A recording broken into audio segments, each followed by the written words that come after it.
Assalamualaikum warahmatullahi wabarakatuh. Alhamdulillah, kalimat mulia, kalimat suci, kalimat yang sempurna, yang penuh dengan berkah, selalu kita panjatkan kepada Zat yang maha suci, maha sempurna, maha berkah. Allah, satu-satunya yang telah menciptakan semua yang di langit, semua yang di bumi, semua yang di kedalaman lautan, terjangkau atau tidak terjangkau oleh mata manusia.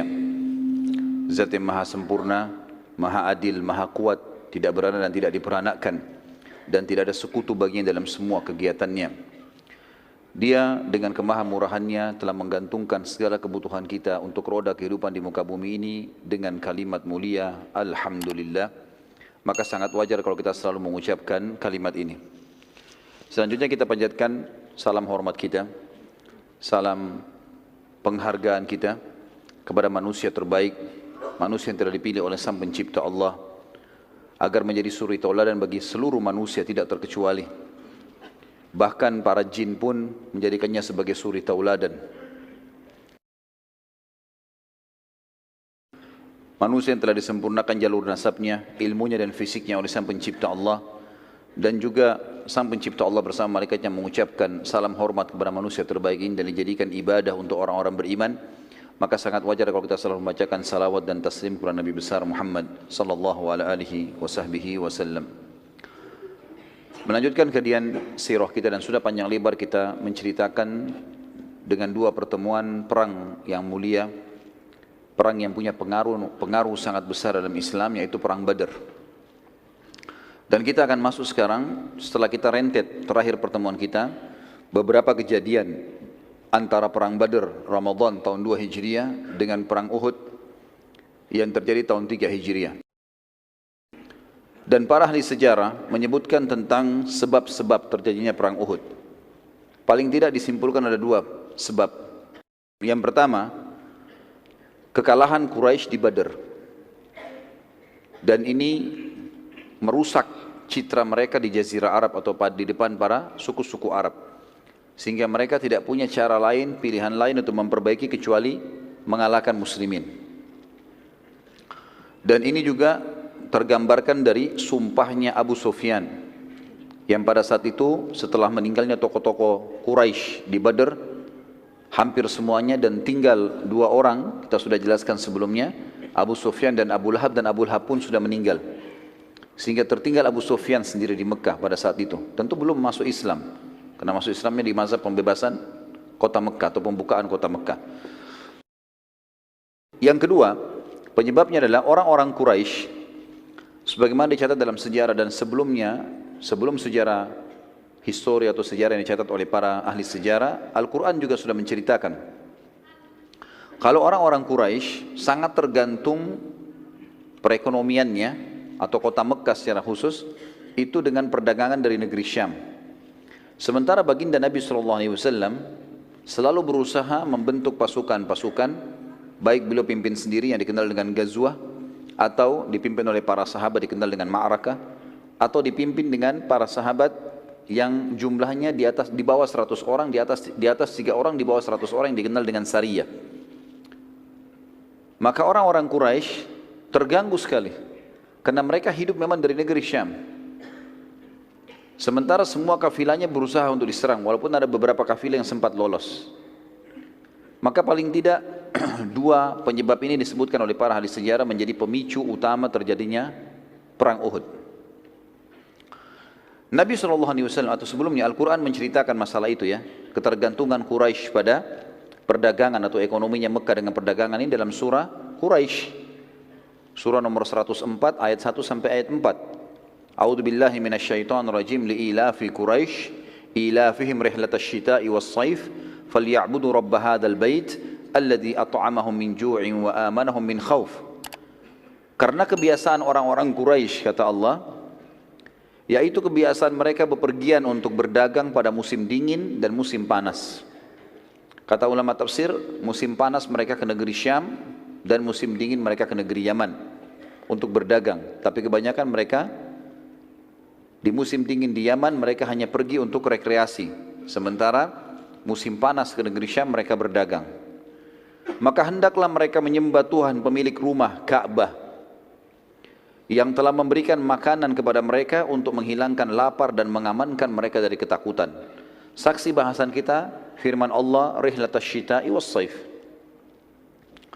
Akhirnya Quraisy karena selalu menemukan kafilahnya dihadang dan pernah saya kasih gambaran ikhwas sekalian, kalau jazirah Arab di wilayah utaranya jazirah Arab bagian atasnya itu negeri Syam, dan posisi Mekah itu kalau mau ke negeri Syam harus lewati Madinah, Madinah di atasnya. Jadi Madinah itu di utara Mekah, habis Madinah baru ke negeri Syam. Jadi mereka mau tidak mau harus lewat jalur itu, nggak ada jalur lain. Waktu itu mereka belum punya jalur lain, apalagi mereka harus lewat darat. Maka yang terjadi teman-teman sekalian, mereka sekarang merasa terganggu, selalu dihadang. Kemudian mereka juga sudah kalah di perang Badar, jadi tambah takut. Sekarang bagaimana caranya? Mereka ubah jalurnya. Terakhir percobaan mereka adalah mereka melalui wilayah namanya Dhatu Irq. Dhatu Irq ini adalah jalur dari Mekah, mutar ke dekat Jeddah, mutar sampai ke dekat wilayah Najd, wilayah Irak. Jauh sekali, baru masuk ke negeri Syam. Untuk menghindari Madinah saja. Jadi di sini misalnya mereka ke negeri Syam itu perjalanan sebulan, ini bisa 2-3 bulan baru sampai. Tapi mereka coba lakukan itu. Ternyata baginda Nabi SAW dengar ada kafilah mereka keluar menuju ke sana. Maka beliau membentuk Sariyah. Saya sudah bilang tadi Sariyah bagaimana jumlahnya? 3 sampai 100. Di atas 100 pasukan. Tidak dikatakan Sariyah gitu. Maka dibentuklah Sariyah dipimpin oleh Zaid bin Harithah radhiyallahu anhu. Dan sementara pada saat itu orang-orang Quraisy sama sekali tidak sangka, sama sekali tidak menyangka. Ternyata Sariyahnya Zaid bin Harithah berhasil menghadang kafilah sebelum tiba di negeri Syam. Dan akhirnya mengambil semua yang ada di dalam kafilah tersebut, membawa ke Madinah.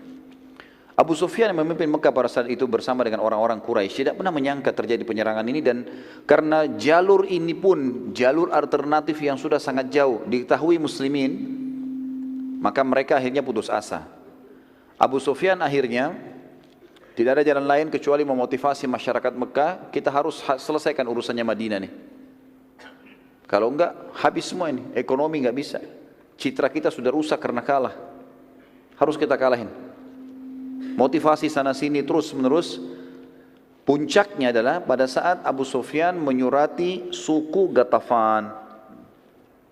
Dan suku Ghatafan kita sudah sebutkan tadi diserang oleh Nabi SAW, tetapi mereka tidak bisa atau mereka tidak melawan dan mereka sembunyi di atas gunung, walaupun mereka punya 10.000 personel kuda, semuanya siap perang. Suku Ghatafan waktu itu menyumbang personel perang banyak sekali. Sepertiga dari pasukan Quraisy, pasukan menyerang di Uhud nanti, itu dari Ghatafan. Jadi 1.000 orang mereka.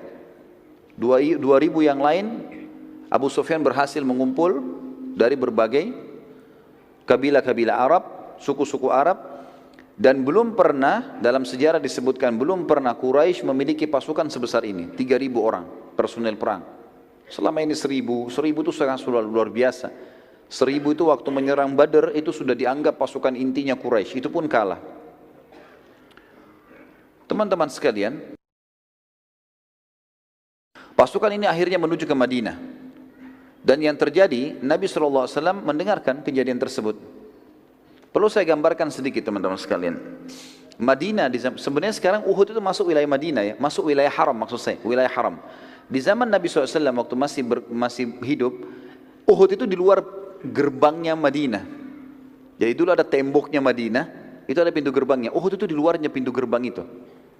Jadi kalau muslimin mau ke Uhud, maka mereka keluar dari pintu gerbang Madinah baru mereka ke Uhud itu. Pasukan Quraisy teman-teman sekalian mau menuju ke Madinah, ingin menaklukkan Madinah. Pintu gerbang Madinah yang paling dekat untuk bisa menembusnya adalah Uhud. Padahal gunung Uhud itu ada di luar tembok Madinah. Makanya dikatakan perang Uhud karena pasukan sampai ke lokasi itu dan itu sudah pintu gerbang Madinah. Dan gunung ini pun sangat dekat. Pada saat itu teman-teman sekalian, Nabi SAW segera mengumpulkan sahabat, diskusi, apa jalan keluarnya nih, permasalahannya apa. Mayoritas sahabat berpikir untuk keluar melawan Quraisy. Ya Rasulullah, sebelum mereka tiba di Madinah, kita keluar, hadapin dimanapun ketemu. Seperti kita hadapi di Badr. Termasuk pada saat itu yang paling ngotot adalah paman beliau Hamzah radhiyallahu anhu. Semangat para sahabat ini muncul teman-teman sekalian karena mereka sudah melihat kemenangan di Badr. Jumlah lebih sedikit, tapi akhirnya jadi besar, bisa menang. Dan saya sudah sebutkan teman-teman sekalian, perang Badr Allah Azza wa Jal, Allah yang maha tinggi dan maha kuat telah mengaturnya supaya setelah Badr muslimin sudah tidak pernah takut lagi berperang, gitu kan? Ya sudah kita jelaskan panjang lebar masalah itu.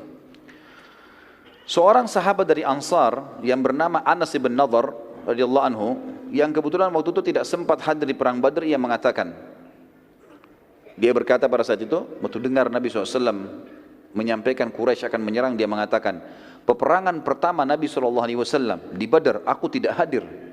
Demi Allah, bila setelah hari ini, maksudnya setelah kejadian Badr, ada pertempuran lagi yang dipimpin oleh Nabi SAW melawan Quraisy, maka aku akan melakukan apapun yang membuat Allah Azza wa Jalla ridha, terima.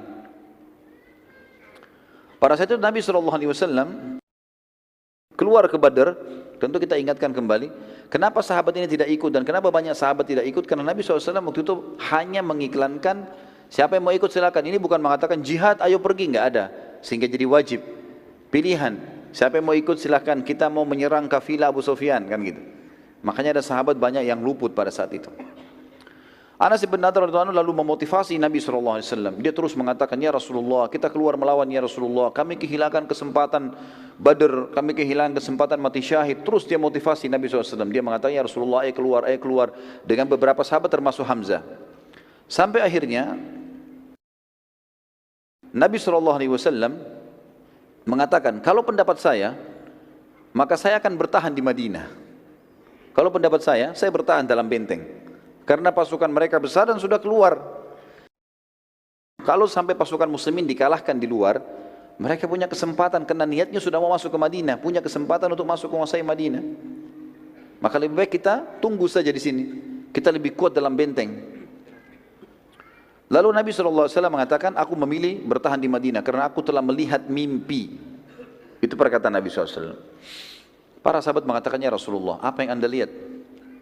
Kata baginda Nabi SAW dalam hadis Bukhari, aku melihat seekor sapi disembelih. Aku juga melihat pada pedangku terdapat kebengkokan atau retak. Aku juga melihat aku masuk dan berlindung dalam baju perang yang kokoh. Para sahabat bertanya, lalu apa penakwilannya Rasulullah? Kata Nabi SAW, aku menakwilkan sapi yang disembelih adalah sahabat-sahabatku, beberapa sahabatku yang akan terbunuh. Sementara kebengkokan pada pedangku atau retaknya, adanya salah satu kerabatku yang akan terbunuh, dan aku masuk ke dalam baju perang yang kokoh, aku takwilkan kota Madinah. Oleh karena itu, aku memilih untuk bertahan di Madinah. Tapi pada saat itu para sahabat mengatakannya, Rasulullah, itu takwil mimpi wahyu atau penyampaian dari anda? Nabi SAW mengatakan itu penyampaian dari saya. Takwil, kalian tanya takwil, ini saya takwilkan, gitu kan? Maka di sini para sahabat mengatakan, ya Rasulullah, izinkanlah kami berperang, keluarlah. Terus saja mereka memotivasi dan mendorong Nabi SAW untuk keluar. Beberapa sahabat sampai beliau mengatakan, baiklah, kalau gitu bersiap-siaplah. Lalu Nabi SAW pun pulang ke rumah beliau dan beliau mempersiapkan baju perangnya. Waktu Nabi SAW masuk ke dalam rumahnya, para sahabat akhirnya berbicara satu sama yang lain. Ini jangan sampai kita ini melakukan dosa, kita melanggar Nabi SAW, kita menyuruh beliau keluar pada beliau mau bertahan di Madinah. Sampai akhirnya mereka tunggu depan pintu rumah Nabi SAW. Waktu beliau SAW keluar dari rumahnya dengan pakaian perang yang lengkap, beberapa sahabat menghampiri sambil berkata, wahai utusan Allah, bila anda ingin tetap di kota Madinah, maka kami pun ikut saja bertahan di Madinah. Lalu keluarlah sabda Nabi SAW yang masyhur dalam riwayat yang sahih, tidak pantas bagi seorang Nabi yang telah mengenakan baju perang membatalkan niatnya sampai Allah memberikan keputusan siapa yang menang atau kalah antara dia dengan musuhnya. Gak bisa lagi, sudah pakai baju perang begini gak bisa lagi. Ini teman-teman sekalian, saya berikan sebuah note di sini di tulisan saya mengatakan ini jelas sekali bagaimana seorang mukmin harus punya tekad yang kuat kalau itu adalah kebenaran. Tadinya dia ragu mengerjakan yang mana, tapi kalau dia sudah pilih sebuah keputusan, dan itu juga benar dalam agama, tidak usah ragu. Itu penting untuk dilakukan, karena keraguan dalam memilih satu keputusan dan terus-menerus larut ini membuat masalah. Apalagi kondisinya seperti ini, Madinah akan diserang. Salah satu yang tidak setuju keluar pada saat itu, waktu Nabi SAW sudah keluar, pasukan sudah mulai berkumpul, adalah pimpinan orang munafik yang sudah masyhur, Abdullah bin Ubaidillah bin Salul. Lalu dia berkata, wahai Rasulullah, aku melihat kita bertahan di Madinah saja, karena belum pernah kami, masyarakat Madinah, karena dia dari suku Khazraj, menghadapi musuh di dalam atau di luar, kami menghadapi musuh di dalam kota Madinah kecuali kami mengalahkan musuh kami. Dan sebaliknya, setiap kami menghadapi musuh di luar Madinah kecuali kami dikalahkan. Lalu kata Nabi SAW, sudah tertekadkan, maka tidak akan ada keraguan lagi. Nabi SAW lalu keluar menuju ke Uhud. Dan kita sudah tahu, saya bilang tadi, begitu keluar pintu gerbang langsung gunung Uhud. Jadi pasukan muslim tidak pergi jauh-jauh ini, bertahan di situ saja, cuma di luar pintu gerbang mereka. Dan pada saat itu terkumpullah dari sahabat yang mulia 700 orang. Dan Abdullah bin Abi Salul, karena tidak mau dianggap dia, Abdullah bin Ubaidillah bin Salul dianggap nanti dia tidak mau ikut, maka dia mengajak teman-temannya kaum munafikin 300 orang. Terkumpullah pasukan sekitar 1.000 orang pada saat itu. Dan pasukan Quraisy 3.000. Namun pada saat tiba di satu lokasi namanya Syaut, ya. Wilayah ini sebenarnya antara Madinah sama Uhud. Jadi ada wilayah seperti pekarangan luas antara gerbang Madinah sama kebun-kebun kurma yang ada di Uhud. Tiba-tiba saja Abdullah bin Ubaidillah bin Salul setelah melihat lokasi dan keluar, lalu dia berkata kepada sukunya dari kaum munafikin dari suku Khazraj, dia mengatakan, kita balik saja dan tidak ada gunanya kita ikut. Kalau pasukan ini kalah, maka kita masih hidup di Madinah. Tujuannya dia sebenarnya adalah untuk mematahkan semangatnya kaum muslimin. Kemudian pada saat dia mau pergi pun beberapa sahabat mengatakan, ya Rasulullah, Abdullah menarik pasukannya. Kata Nabi SAW, biarkan saja. Mungkin Allah ingin membersihkan muslimin. Maka tertinggallah 700 orang.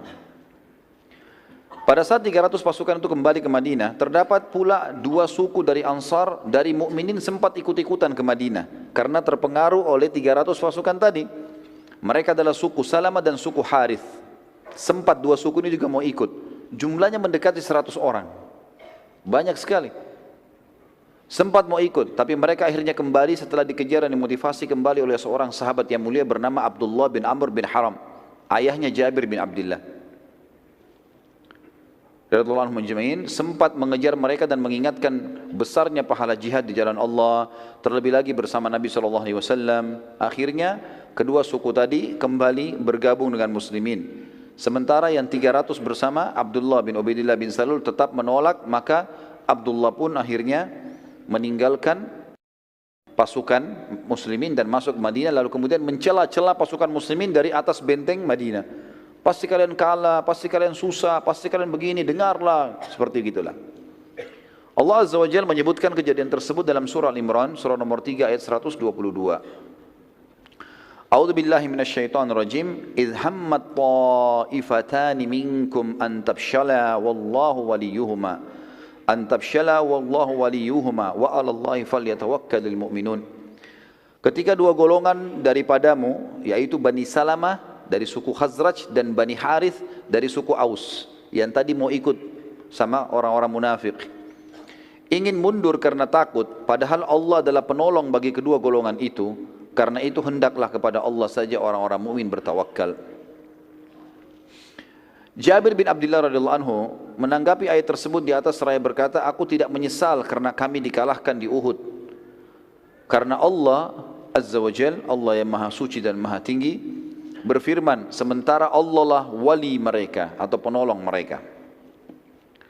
Para sahabat sempat memberi masukan pada Nabi SAW agar meminta bantuan pada sekutu mereka, orang-orang Yahudi di Madinah. Namun Nabi SAW menolak karena mengetahui kalau Yahudi kaum yang suka gemar berkhianat. Nabi mengatakan SAW, kita cukupkan dengan 700 ini.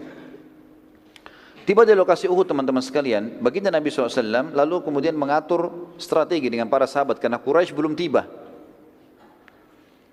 Kata beliau, tunjukkan, kata Nabi SAW kepada sahabat, tunjukkan saya jalan menuju ya, ke satu lokasi yang menjadikan Uhud di punggung kita. Dan itu tidak melewati lokasi yang umumnya, bukan dari pintu gerbang menuju ke sana. Tujuannya agar orang-orang munafik yang ada di atas benteng dan orang-orang Yahudi itu supaya tidak tahu ke arah mana pasukan muslimin berkemah dan tidak memberitahukan kepada Quraisy. Maka ada seorang sahabat mengatakannya, Rasulullah, saya tunjukkan kepada anda dan kita harus melewati kebun-kebun kurma. Pada saat itu penuh dengan pohon kurma tentunya, dan sampai sekarang di sekitar Uhud itu penuh sekali, banyak pohon-pohon kurma, tapi sebagian sudah dibongkar menjadi lokasi pemukiman. Dan Nabi SAW meminta ini agar betul-betul beliau sudah ada di lokasi peperangan, memilih lokasinya, menjadikan gunung di belakangnya. Juga di dekat gunung itu yang ada kebun-kebun kurma yang Nabi SAW menjadikan target, ada sumur-sumur agar para mujahidin bisa minum. Saat tiba di lokasi itu atau sementara ke sana, mereka melewati kebun satu orang munafik namanya Rubai'i bin Qaidi. Rubai'i ini orangnya buta dan dia munafik, dia dengar Abdullah bin Abi Salul dan teman-temannya sampaikan, pasukan Muhammad lagi menuju ke kebunmu, jangan kau biarkan lewat. Maka dia berusaha mengatakan, jangan lewat kebunku. Waktu Nabi SAW pamit baik-baik, pamit sama dia, suruh pasukan biarin lewat. Dia bilang, jangan lewat kebun, nanti kalian merusaknya. Lalu terus saja dia menolak. Tidak ada jalan lain untuk memutari di sekitar tebing-tebingnya atau sekitar lerengnya Uhud, harus lewat kebunnya orang ini. Maka pada saat itu para sahabat pun akhirnya mengatakan kepada Nabi SAW, ya Rasulullah, tidak ada jalan lain. Kata Nabi SAW, jalanlah, lewatin kebunnya, jangan sampai dirusak. Kata beliau, biarkan saja dia, sungguh dia buta mata dan buta hatinya. Lewati tapi jangan buat rusak. Maka lewatlah pada saat itu, dan Rubai sempat mencaci maki muslimin tapi tidak dihiraukan.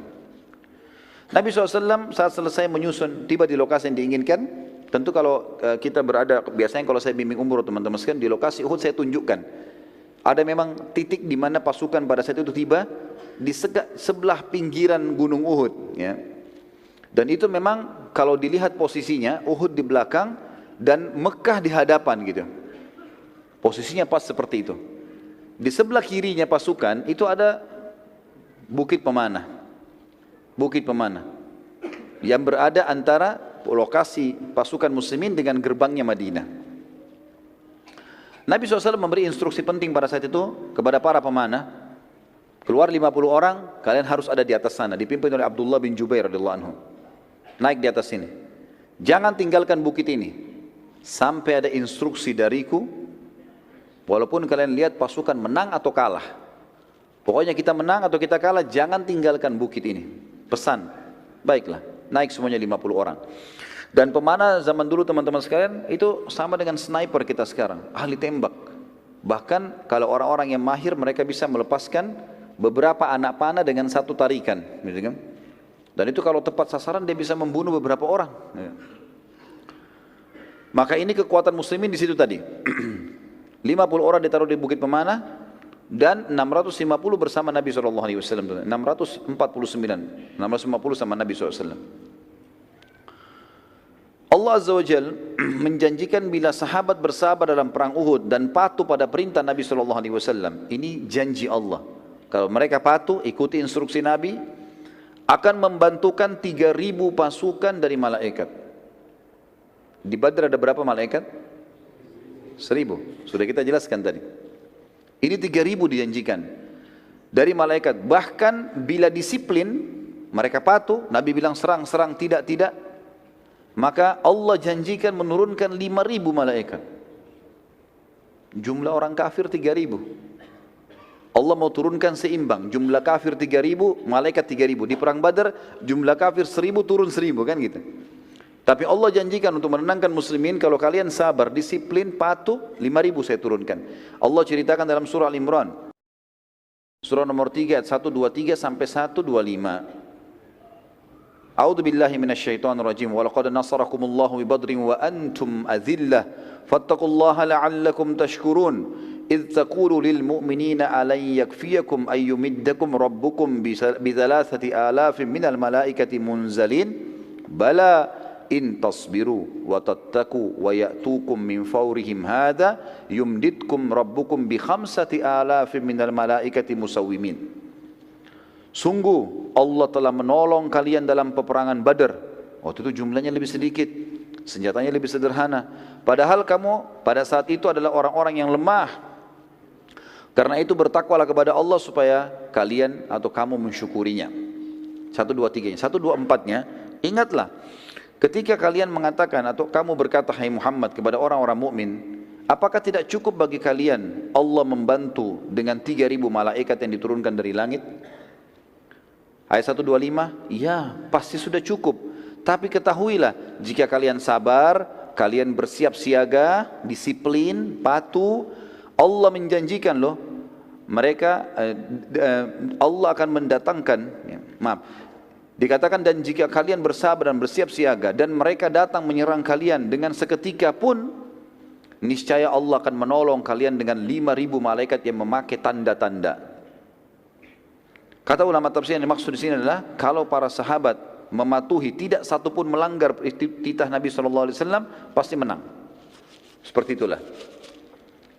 Pasukan muslimin terdiri dari 70 orang pasukan kuda, 50 prajurit pemanah, dan sisanya pasukan pejalan kaki. Dari pasukan musyrikin, Quraisy terdapat 200 personil yang menunggangi kuda, yang pada saat itu dipimpin oleh Khalid bin Walid sebelum masuk Islam. Mereka tidak ikut berperang dan tugasnya 200 orang. Dari 3.000 ini, 200 ke samping medan perang. Kalau dari Bukit Pemanah itu kita bisa lihat ke arah kiri, kalau satu waktu antum mengunjungi ke sana, kalau kita lihat ke arah kota Madinah, kita akan temukan di depan kita ada seperti lembah. Lembah itu dulu agak curam dan di situ pasukan Khalid bin Walid bersembunyi. 2.800 maju masuk bersama pasukan Quraisy.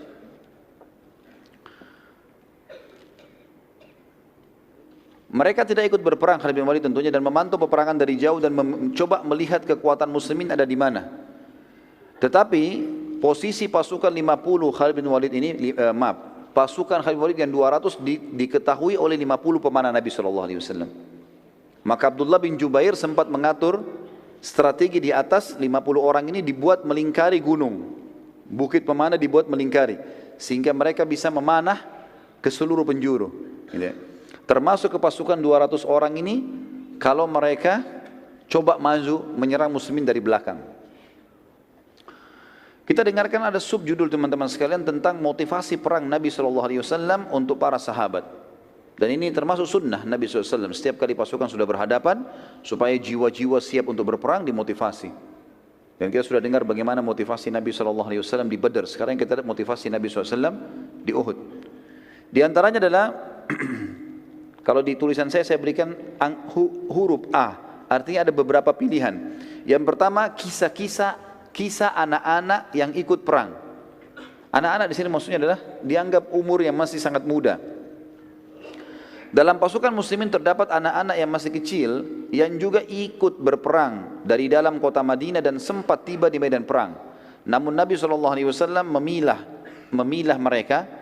Dan ada yang dipulangkan karena tidak layak ikut perang, terlalu kecil, dan ada juga yang dibiarkan ikut oleh Nabi SAW. Di antara kisah yang unik di sini adalah ada seseorang yang ditolak oleh Nabi SAW yang bernama Abdullah bin Umar dan Usama bin Zaid radhiyallahu anhuma. Ini ditolak oleh Nabi SAW. Dianggap masih umur 12 tahun, 13 tahun waktu itu. Dipulangkan, tidak boleh ikut. Namun terdapat anak-anak lain yang diikutkan oleh Nabi SAW karena keterampilan mereka. Di antara kisahnya adalah terdapat seorang anak kecil yang berumur 13 tahun. Pada saat melihat Abdullah bin Umar dan Usama bin Zaid ditolak, ia berkata, wahai Rasulullah, aku mahir dalam memanah. Lalu Nabi SAW mengetesnya dan ternyata betul-betul dia mahir dan tidak meleset panahannya. Beberapa sasaran dilempar, ditunjuk oleh Nabi SAW, dia mana tepat kena. Maka ini diikutkan, tapi maaf saya tidak temukan nama orang ini, tapi jelas ini anak umur 13 tahun disebutkan oleh buku-buku sejarah. Seorang anak yang lain juga berumur 13 tahun, saat melihat temannya diloloskan oleh Nabi SAW untuk berperang, dia berkata, wahai Rasulullah, kenapa anda loloskan ia ikut perang sementara aku tidak? Dan aku bisa mengalahkannya kalau bergulat. Ini yang pintar mana ini? Saya bisa kalahin gulat ya Rasulullah. Dalam riwayat dikatakan Nabi SAW menyuruh keduanya untuk mengadu keterampilan gulat. Dan ternyata betul, anak yang kedua mengalahkan anak yang pertama. Maka Nabi SAW pun akhirnya mengizinkan dia ikut. Yang kedua teman-teman sekalian adalah kisah pedang Nabi SAW. Kisah pedang Nabi SAW. Disebutkan dalam hadis Bukhari, Nabi SAW mengumpulkan seluruh pasukan lalu menghenuskan sebilah pedang dan bersabda, siapa yang akan memberikan haknya Allah dan Rasulnya di pedang ini? Tiba-tiba saja Hamzah bin Abdul Muttalib radhiyallahu anhu, yang kita tahu memang dia yang paling besar semangatnya untuk keluar menghadapi musuh, dan memang Allah karuniai dia mati syahid di situ. Tiba-tiba berdiri dan mau mengambil dari tangan Nabi SAW. Nabi SAW tarik. Hamzah dikenal dengan singa, orang yang sangat luar biasa, perkasa, pemberani. Lalu Nabi SAW ulangi lagi. Setelah Hamzah mengatakan, aku ya Rasulullah, Nabi SAW tarik. Nabi SAW ulangi lagi. Siapa yang mau memberikan haknya Allah dan Rasulnya di pedang ini? Berdiri yang kedua Ali bin Abi Thalib radhiyallahu anhu. Orang juga yang muda tapi kuat sekali, punya kekuatan fisik, keterampilan perang. Nanti kita lihat keterampilannya luar biasa kalau pada saat kita ceritakan tentang kisah perang Ahzab. Maka Ali pun berdiri mengatakan, saya Rasulullah, langsung mau memegang pedang itu. Karena dianggap ini kemuliaan, pedangnya Nabi SAW dikeluarkan lalu dikasih. Siapa yang mau berikan hak Allah dan Rasulnya di sini? Ternyata Nabi SAW tarik lagi. Suruh Ali duduk. Ulangi lagi, siapa yang mau memberikan haknya Allah dan Rasulnya di pedang ini? Berdiri Zubair bin Awam, yang sudah kita tahu kisahnya di perang Uhud, di perang Badar, bagaimana dia membunuh Abu Kabs, melempar tombak di antara dua matanya tembus sampai ke otaknya, gitu kan? Berdiri mengatakan, saya Rasulullah. Nabi SAW tarik lagi, suruh duduk. Diulangi lagi, siapa yang akan memberikan haknya Allah dan Rasulnya di pedang ini? Mikdad berdiri. Mikdad ini diisyaratkan oleh Umar bin Khattab seperti kekuatan 1000 orang. Suaranya keras, cepat kalau menyerang, macam-macam keterampilannya. Berdiri lagi, aku ya Rasulullah, mau dipegang lagi. Ditarik lagi oleh Nabi SAW, suruh duduk. Diulangi lagi, siapa yang mau memberikan haknya Allah dan Rasulnya di pedang ini? Maka perlu digarisbawahi teman-teman sekalian, keempat sahabat yang sudah lewat ini dianggap ini jawaranya muslimin. Keempat orang ini. Bahkan setiap orang di antara mereka bisa dihitung kekuatan 1000 orang. Sebagaimana diriwayatkan oleh Umar bin Khattab pada saat mengutus pasukan pembebasan Mesir kepada Amr bin As. Waktu itu Amr memiliki 8.000 personil. Dan Amr tulis surat kepada Umar bin Khattab yang berbunyi, wahai Amirul Mukminin, genapkanlah pasukan kami 12.000 sehingga kami mendapatkan hadis Nabi SAW, tidak akan dikalahkan umatku yang berjumlah 12.000. Ya. Maka Umar bin Khattab pun mengirim 4 orang dari Madinah.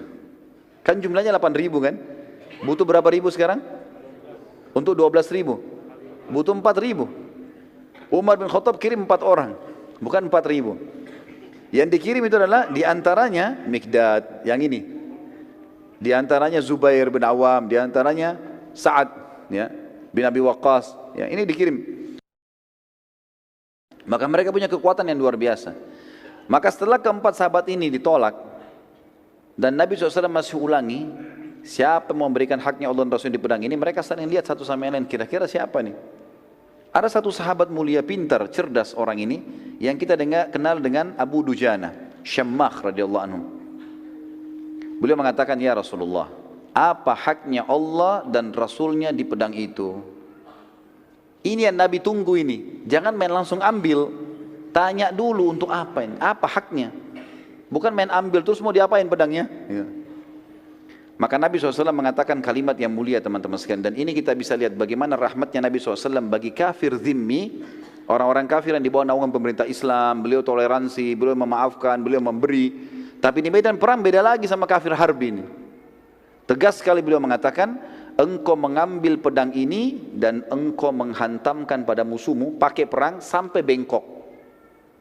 Bisa? Bisa. Baik, Abu Dujana diambil. Maka Abu Dujana waktu itu teman-teman sekalian, dia lagi pakai imamah warna hitam. Diganti sama dia.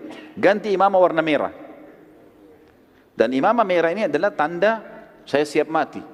Seperti itulah waktu mereka yakini seperti itu. Lalu Abu Dujana mengambil pedang tersebut dengan bangganya dan meletakkan di dadanya. Sambil dia maju ke pasukan Quraisy waktu datang, waktu sudah kelihatan dia maju, menunjukkan keterampilannya dengan pedang itu. Maka kesannya kayak ada kesombongan. Para sahabat melihat, mereka khawatir nih Abu Dujana sombong ini. Kata Nabi SAW dalam hadis Bukhari, sesungguhnya cara seperti ini kayak Abu Dujana ini dimurkahi Allah. Allah enggak suka dengan kesombongan, kecuali di tempat ini. Di depan musuh silahkan tunjukkan, enggak ada masalah. Seperti itulah. Baik, kita lanjut sebentar ya. Maka Ka'ab radhiyallahu anhu berkata, aku sempat penasaran ingin tahu seperti apa Abu Dujana memberikan haknya Allah dan Rasul di pedang itu. Abu Dujana sudah bawa nih, perang berkecamuk. Apa yang dia lakukan nih? Kata Ka'ab, sampai saya tidak nyerang musuh, hanya ikuti Abu Dujana. Lihat dia buat apa ini dengan pedang itu. Lalu aku pun mengikutinya dari belakang, ke kiri, ke kanan, dia nyerang musuh, terus dilihat. Saat itu di kancah peperangan terdapat seseorang dari pasukan kafir Quraisy sangat kuat, tidak terkalahkan. Setiap kali dia memukul, setiap kali dia datang, banyak di antara pasukan muslimin menghindar dari orang itu. Karena kuatnya kelihatan, kekar, pedangnya besar gitu kan. Kata Ka'ab, saya berdoa sama Allah di kancah peperangan supaya ketemu dengan Abu Dujana. Maka dia bilang, Allah pun menerima doa saya. Tiba-tiba keduanya bertemu. Padahal tadinya terpisah di medan perang. Tiba-tiba berhadapan dan tiba-tiba saling menyerang. Maka saya pun menyaksikan pertempuran yang terjadi yang sangat dahsyat. Sampai debu-debu pada berterbangan, saling nyerang satu sama yang lain. Terus saja, dengan kekuatan-kekuatan yang luar biasa.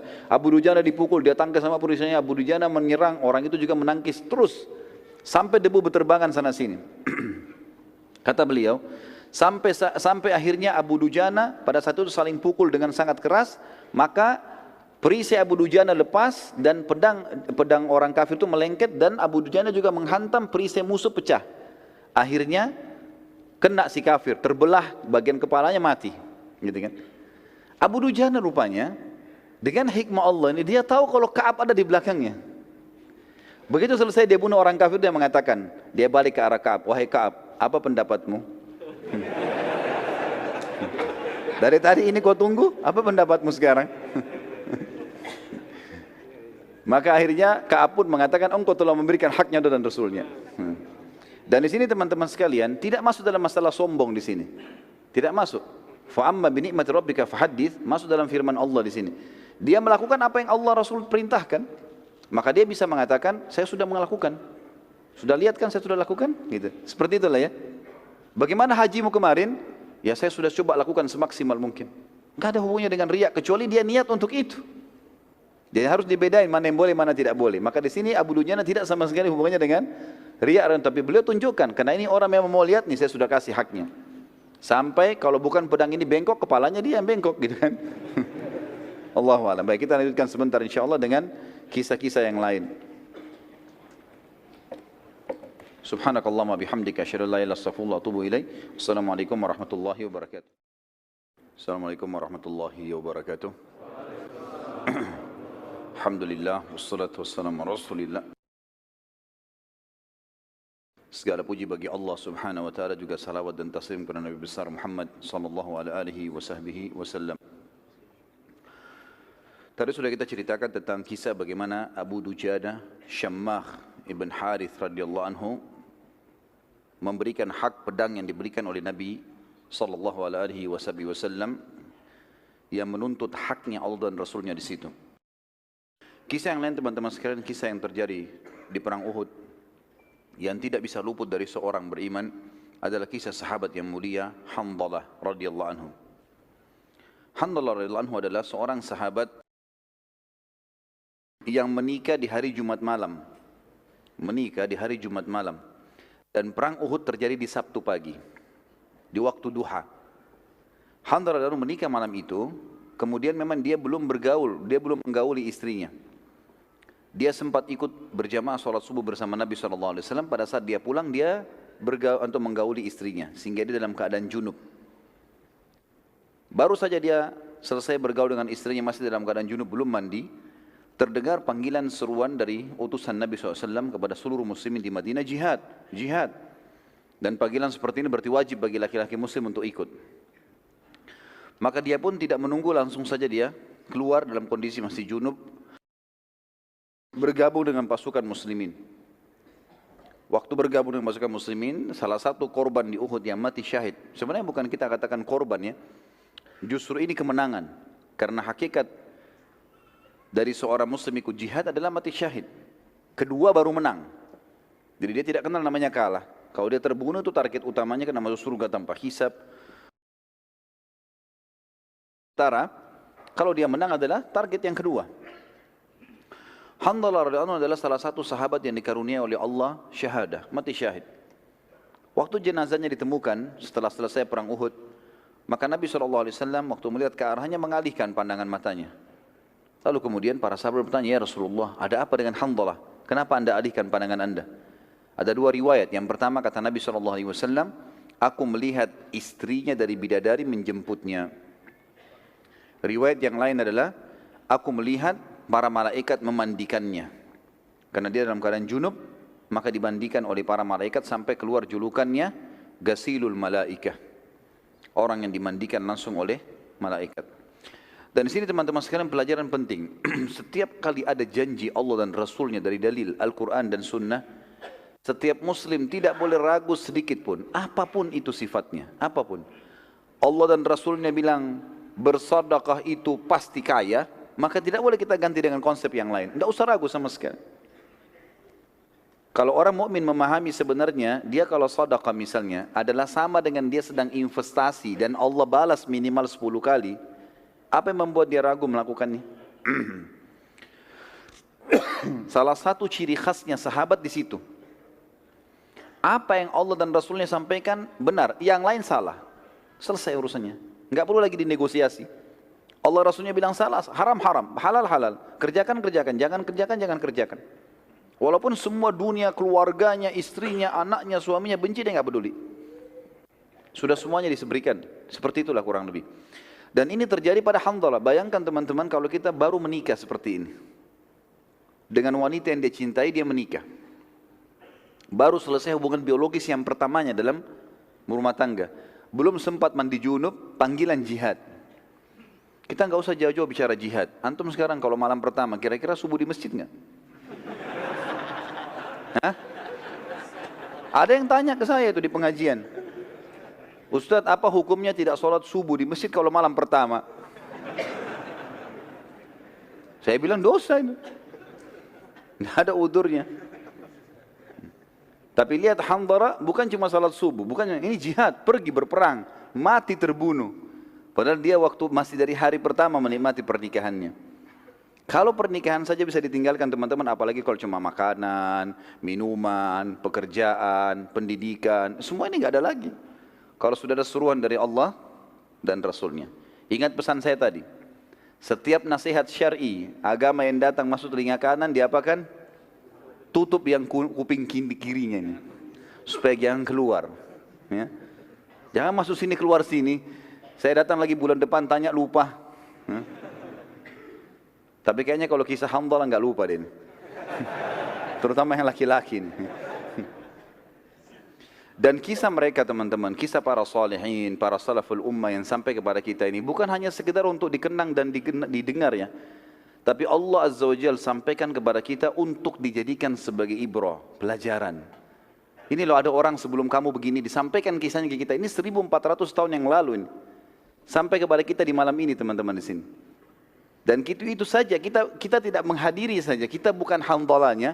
Kalau saya yakin teman-teman memiliki iman, merasa bergetar. Luar biasa ya gitu. Padahal sudah 1400 tahun yang lalu Allah sampaikan teman-teman. Supaya kita sadar, oh ternyata yang janjikan Allah ini enggak salah, pasti benar. Dan tidak boleh ada keraguan sama sekali. Saya sarankan teman-teman kalau ikuti ceramah di YouTube, ada judul saya, ceramah saya itu judulnya, Hai Muslim, inilah pondasi agamamu. Saya bicara masalah keyakinan. Bagaimana itu harus ditanamkan dalam hati seseorang Muslim. Tidak boleh ragu sama sekali. dan keyakinan terhadap apa yang Allah dan Rasul janjikan akan membuat ketenangan jiwa. Dan semua masalah dunia akan jadi kecil. Kisah yang unik juga yang terjadi di Uhud, teman-teman sekalian, kisah dua orang, Khuwairik, pendeta Yahudi, dan Kazman, salah satu penduduk asli Madinah. Pada saat seruhan Nabi SAW dikumandangkan hari Sabtu pagi di waktu duha, jihad, Khuwairik ini pendeta Yahudi, dia dengar. Tiba-tiba Khuwairik dalam riwayat sahih dikatakan berdiri lalu memotivasi para Yahudi dari menara benteng mereka. Hai Yahudi, keluarlah, masuk Islamlah. Kalian tahu Muhammad adalah utusan Allah.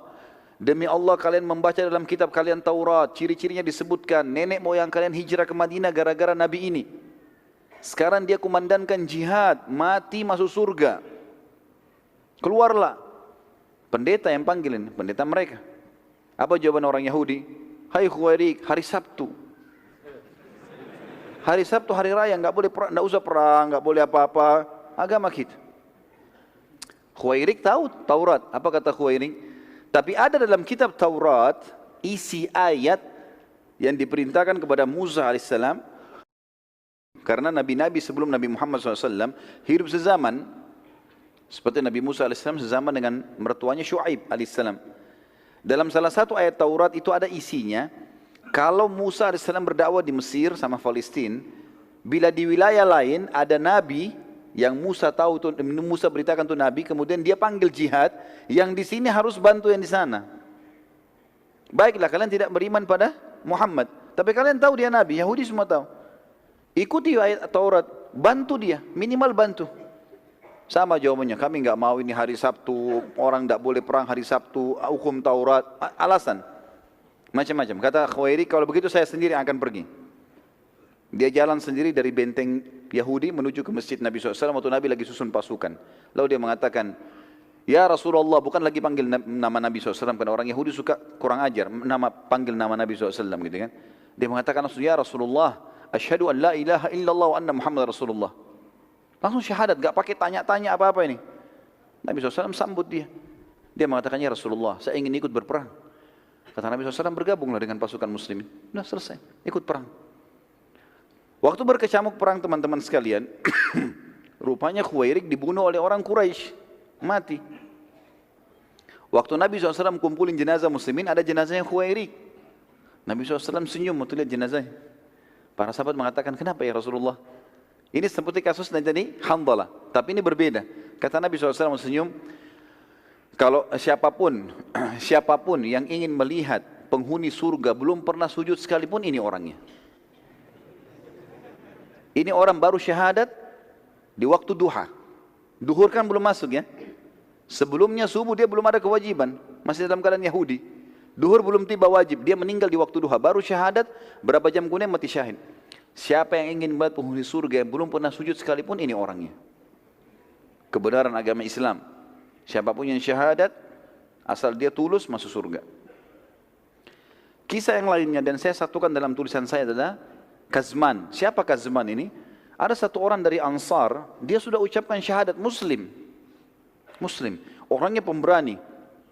Di kancah perang teman-teman sekalian, dia tebas musuh sana, tebas musuh sini. Berani sekali sampai dalam satu kali serangan bisa menebas beberapa orang musuh. Maka para sahabat memuji mengatakan, orang ini, Kazman ini di surga. Kalau dia terbunuh ini, mati syahid ini. Luar biasa bunuh banyak orang kafir. Karena ada hadis Nabi SAW tidak akan bersatu muslim sama kafir di neraka. Yang dia sempat bunuh di medan perang, ini masuk neraka, ini tidak akan bersatu sama dia. Dia akan masuk surga gitu. Maka Nabi SAW mengatakan tidak, dia di neraka. Para sahabat penasaran, kok bisa Nabi bilang di neraka, tapi ini lagi berkecamuk perang. Enggak ada waktu untuk bertanya. Mereka ikuti Kazman. Dari belakang diikuti. Kenapa ini Nabi bilang dia di neraka? Ternyata serang demi serang terjadi, ada satu musuh kafir menebas bagian kakinya, berdarah bagian betisnya, sobek. Karena dia kesakitan, dia keluar dari kancah peperangan, lalu dia turun dari kudanya, kemudian dia ambil pedangnya, ditusuk dirinya. Lalu dia mengatakan, sesungguhnya saya berperang untuk membela kaum saya. Maka para sahabat mengatakan pantas dia masuk neraka. Jadi membela karena suku, murni hanya karena suku saja, hanya fanatisme, hanya murni negara bukan karena mendidik kalimat Allah, maka ini tidak dapat syahadah. Nggak dapat mati syahid ini. Kisah yang lain adalah kisah Amr bin Jamur radhiyallahu anhu, seorang sahabat Nabi yang sudah berumur dari penduduk Madinah dan kakinya pincang. Dan ini karunia dari Allah SWT. Lihat bagaimana orang-orang yang ikhlas teman-teman. Dan kata para ulama sudah disepakati ini, siapa yang masuk di kancah peperangan ikhlas mau mati syahid, itu yang Allah kasih syahadah. Kalau ada orang masuk di kancah peperangan kemudian dia bimbang, saya mati atau enggak ya gitu. Pokoknya ikut berperang saja, cari pahalanya, maka tidak mati syahid kecuali ajalnya datang. Kuasa Allah, Allah memilih orang yang paling ikhlas, yang memang mau mati syahid, mau segera masuk surga, itu Allah kasih. Ini kisah-kisahnya satu demi satu kita sebutin. Di antaranya Amr bin Jamuh. Tadi sudah ada Handalah, ada Khuwairik. Ya. Amr bin Jamuh berkata, ya Rasulullah, saya ingin berjihad, tapi anak-anak saya larang. Anak-anaknya datang memegang tangannya. Ya Rasulullah, ayah kami pincang, sudah tua. Maka kata Nabi SAW, kau pincang hai Amr. Kata Amr, ya Rasulullah, apakah orang pincang tidak bisa masuk surga? Saya juga mau ya Rasulullah. Justru saya mau masuk surga dengan pincang saya ini. Kata Nabi SAW, naikkan dia ke kudanya, biarin dia ikut. Ikut berperang, terbunuh mati syahid. Radhiyallahu anhu. Ya. Jadi bagaimana semangat sahabat teman-teman sekalian, pincang enggak menghalangi untuk itu. Sebagian orang, saya enggak tahu di sini ada atau tidak, baru gerimis enggak ke masjid. Enggak tahu kalau ada di sini hadir, ya. Merasa alhamdulillah. Baru gerimis enggak mau ke masjid. Baru ngantuk sedikit enggak mau hadir majelis ilmu. Bagaimana kalau jihad ini? Umroh mau cukur rambutnya bimbang. Sampai kadang-kadang saya bilang sama jemaah saya, baru rambut pak, belum darah, baru gundul. Baru mau gundul gitu. Bagaimana caranya tidak mau berkorban untuk Allah dan Rasulnya ini? Padahal Allah yang membuat di urat saraf kita mengalir darah-darahnya, otot-otot dia yang rangkaikan dengan tulangnya segala macam, kalau kita tidak mau berkorban untuknya. Ambil pelajaran teman-teman dari para sahabat ini. Enggak setengah-setengah, janji Allah dan Rasulnya memang sudah pasti benar, jalani. Yang lain kisah Zubair bin Awam. Jadi ini terulang lagi teman-teman sekalian. Hampir mirip dengan kisah Abu Kabs tadi. Rupanya ada lagi di pasukan kafir Quraisy orang yang mirip Abu Kabs. Di perang Badar tadi. Badannya besar, besi semua dari kepala sampai kaki kudanya, menyerang muslimin, nyusahin. Sahabat ngeluh lagi ke Nabi, ya Rasulullah, ada lagi nih pasukan kafir Quraisy. Nabi panggil lagi, Zubair, panggil Zubair, suruh hadapi. Zubair datang lagi. Zubair mengatakan, demi Allah, saya tidak melihat sedikit pun ada celah di mukanya orang ini. Sama tadi, dikelilingi, dicari, sampai Zubair mengatakan, saya melihat kasus yang sama dengan yang di Badr. Celahnya cuma di antara dua matanya. Maka saya pun melempar tombak di tempat yang sasaran itu, dan dia mati terbunuh. Sama dengan kasus tadi di Badr. Dan ini juga termasuk teman-teman sekalian sudah saya jelaskan, bagaimana seorang muslim memiliki keterampilan dan kejelian. Dan kata Nabi SAW dalam sebuah hadis yang sahih, Inna Allah yuhibbu min abdin idza amila amalan an yutqinahu. Allah sangat suka, cinta dengan seorang hamba kalau dia kerjakan satu perbuatan, dia menguasainya. Jangan terlalu bercabang teman-teman. Kuasai bidang ini, pindah ke bidang lain, setelah ini dikuasai. Lebih baik kita terkenal dengan satu bidang dan kita dikenal, itu tuh lebih baik. Nabi Daud alaihissalam fokus sebagai tukang besi. Udah terkenal dengan itu. Walaupun keterampilan lain bisa. Tapi ini ada yang dia kuasai dengan sangat matang, gitu kan? Zubair dan para sahabat ini memang banyak mereka menguasai bidang-bidangnya, dan ini bagian daripada syariat kita. Profesional dalam bidangnya. Keterampilan diikuti dengan kejelian. Kita sebutkan juga beberapa kisah prajurit kafir di kancah peperangan Uhud, teman-teman sekalian. Di antaranya kisah Abu Amir. Abu Amir ini asli penduduk Madinah, dan dia dulunya berusaha untuk menyatukan Aus dan Khazraj, dua suku yang nanti dikenal Ansar setelah Islam. Sebelum Islam masuk ke Madinah, Abu Amir ini mau menobatkan diri menjadi rajanya Aus dan Khazraj. Daripada kalian perang, saya jadi raja kalian, saya akan menyatukan. Dia orang kaya. Subhanallah, dengan hikmah Allah datang waktu Islam mulai masuk ke Madinah, gitu kan? Kemudian Nabi SAW hijrah ke Madinah, seluruh penduduk Madinah ini, Aus dan Khazraj masuk Islam. Dan mereka tidak mau lagi mengangkat Abu Amir sebagai rajanya. Abu Amir kecewa. Karena dia kecewa, dia nggak mau masuk Islam, dia tinggalkan Madinah menuju ke negeri Syam. Waktu dia dengar di perang Uhud, orang-orang Quraisy menyerang Madinah, dia kembali. Lalu kemudian dia masuk ke Madinah dan dia mulai ribut.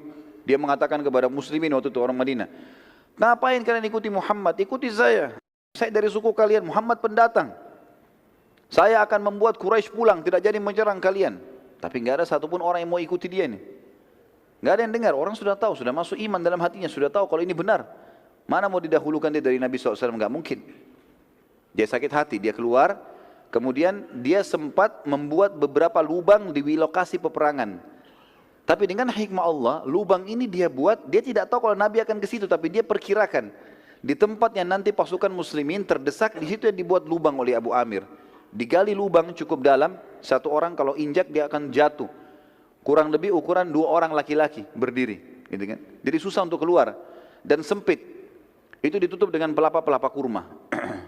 Dibuat beberapa tempat sama dia, dan ini nanti salah satu lubang ini yang Nabi SAW jatuh di dalamnya pada saat pasukan muslimin terdesak. Setelah buat lubang-lubang ini, dia bergabung dengan pasukan Quraisy.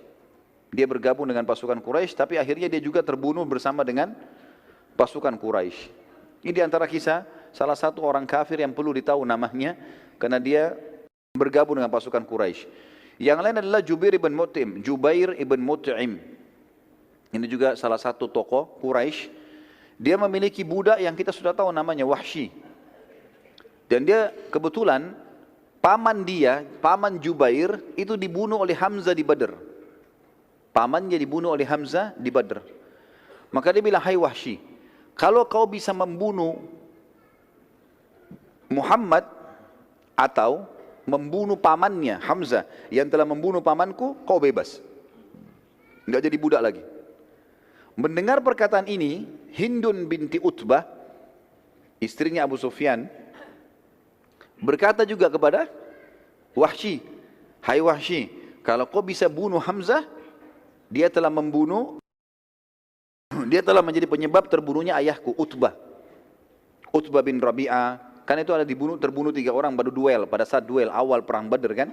Ada Utbah bin Rabi'ah, ada Syaibah bin Rabi'ah, ada Walid bin Utbah. Ini kan Walid bin Utbah saudaranya Hindun. Utbah bin Rabi'ah ayahnya, Syaibah bin Rabi'ah pamannya. Ini 3-3-nya mati. 2 orang mati di tangannya Hamzah. Gitu kan? Di awal duel di perang Badr. Maka Hindun pun berkata kepada Wahsy, hai Wahsy, kalau kau lakukan itu, kau ikuti majikanmu Jubair bin Mut'im ini membunuh Hamzah, maka aku pun akan memberikan kau hadiah. Dia bebaskan kamu, saya akan berikan kamu hadiah. Maka Wahsy pun akhirnya masuk ke dalam kancah peperangan, dan Wahsy mengatakan, nanti akan kita ceritakan kisahnya, bagaimana dia mengatakan, saya masuk di kancah peperangan tidak berpikir untuk membunuh muslimin kecuali Hamzah, karena saya ingin bebas. Saya nggak pernah ikut-ikut, nggak mau ganggu orang, nggak mau apa-apa. Saya mau bunuh Hamzah untuk saya lolos. Gitu kan. Dan dia tahu Hamzah sangat kuat. Nanti kita ceritakan bagaimana prosesi dia membunuh Hamzah. Hamzah sangat kuat. Setelah tertombak pun masih kuat, masih mengejar Wahsy. Gitu kan. Tapi ini saya sampaikan secara umum dulu tentang beberapa prajurit-prajurit yang masuk ya dari orang kafir ke pasukan Quraisy yang bergabung ya, yang bukan dari orang Quraisy. Tadi Abu Amir dari Madinah. Kemudian ini Wahsy, budak berkulit hitam dari Ethiopia. Kemudian juga ada budak yang lain namanya Suwaid. Ini budaknya suku Abdiddar. Dan kita akan ceritakan nanti, bendera itu di zaman dulu, kalau perang teman-teman adalah simbol kemenangan. Kalau bendera masih berdiri berarti masih kuat pasukan, walaupun pasukannya tinggal sedikit. Kalau bendera jatuh walaupun pasukan banyak berarti sudah kalah. Jadi yang pegang bendera ini harus orang kuat, karena dia jadi sasaran serangan. Nah Suwaid ini adalah budak Abdiddar yang akan memegang bendera Quraisy terakhir sebelum Quraisy kocar kacir. Dan dianggap oleh ahli sejarah dia masuk untuk membunuh ya. Dia masuk untuk memegang kembali bendera agar pasukan Quraisy mengalahkan muslimin ya.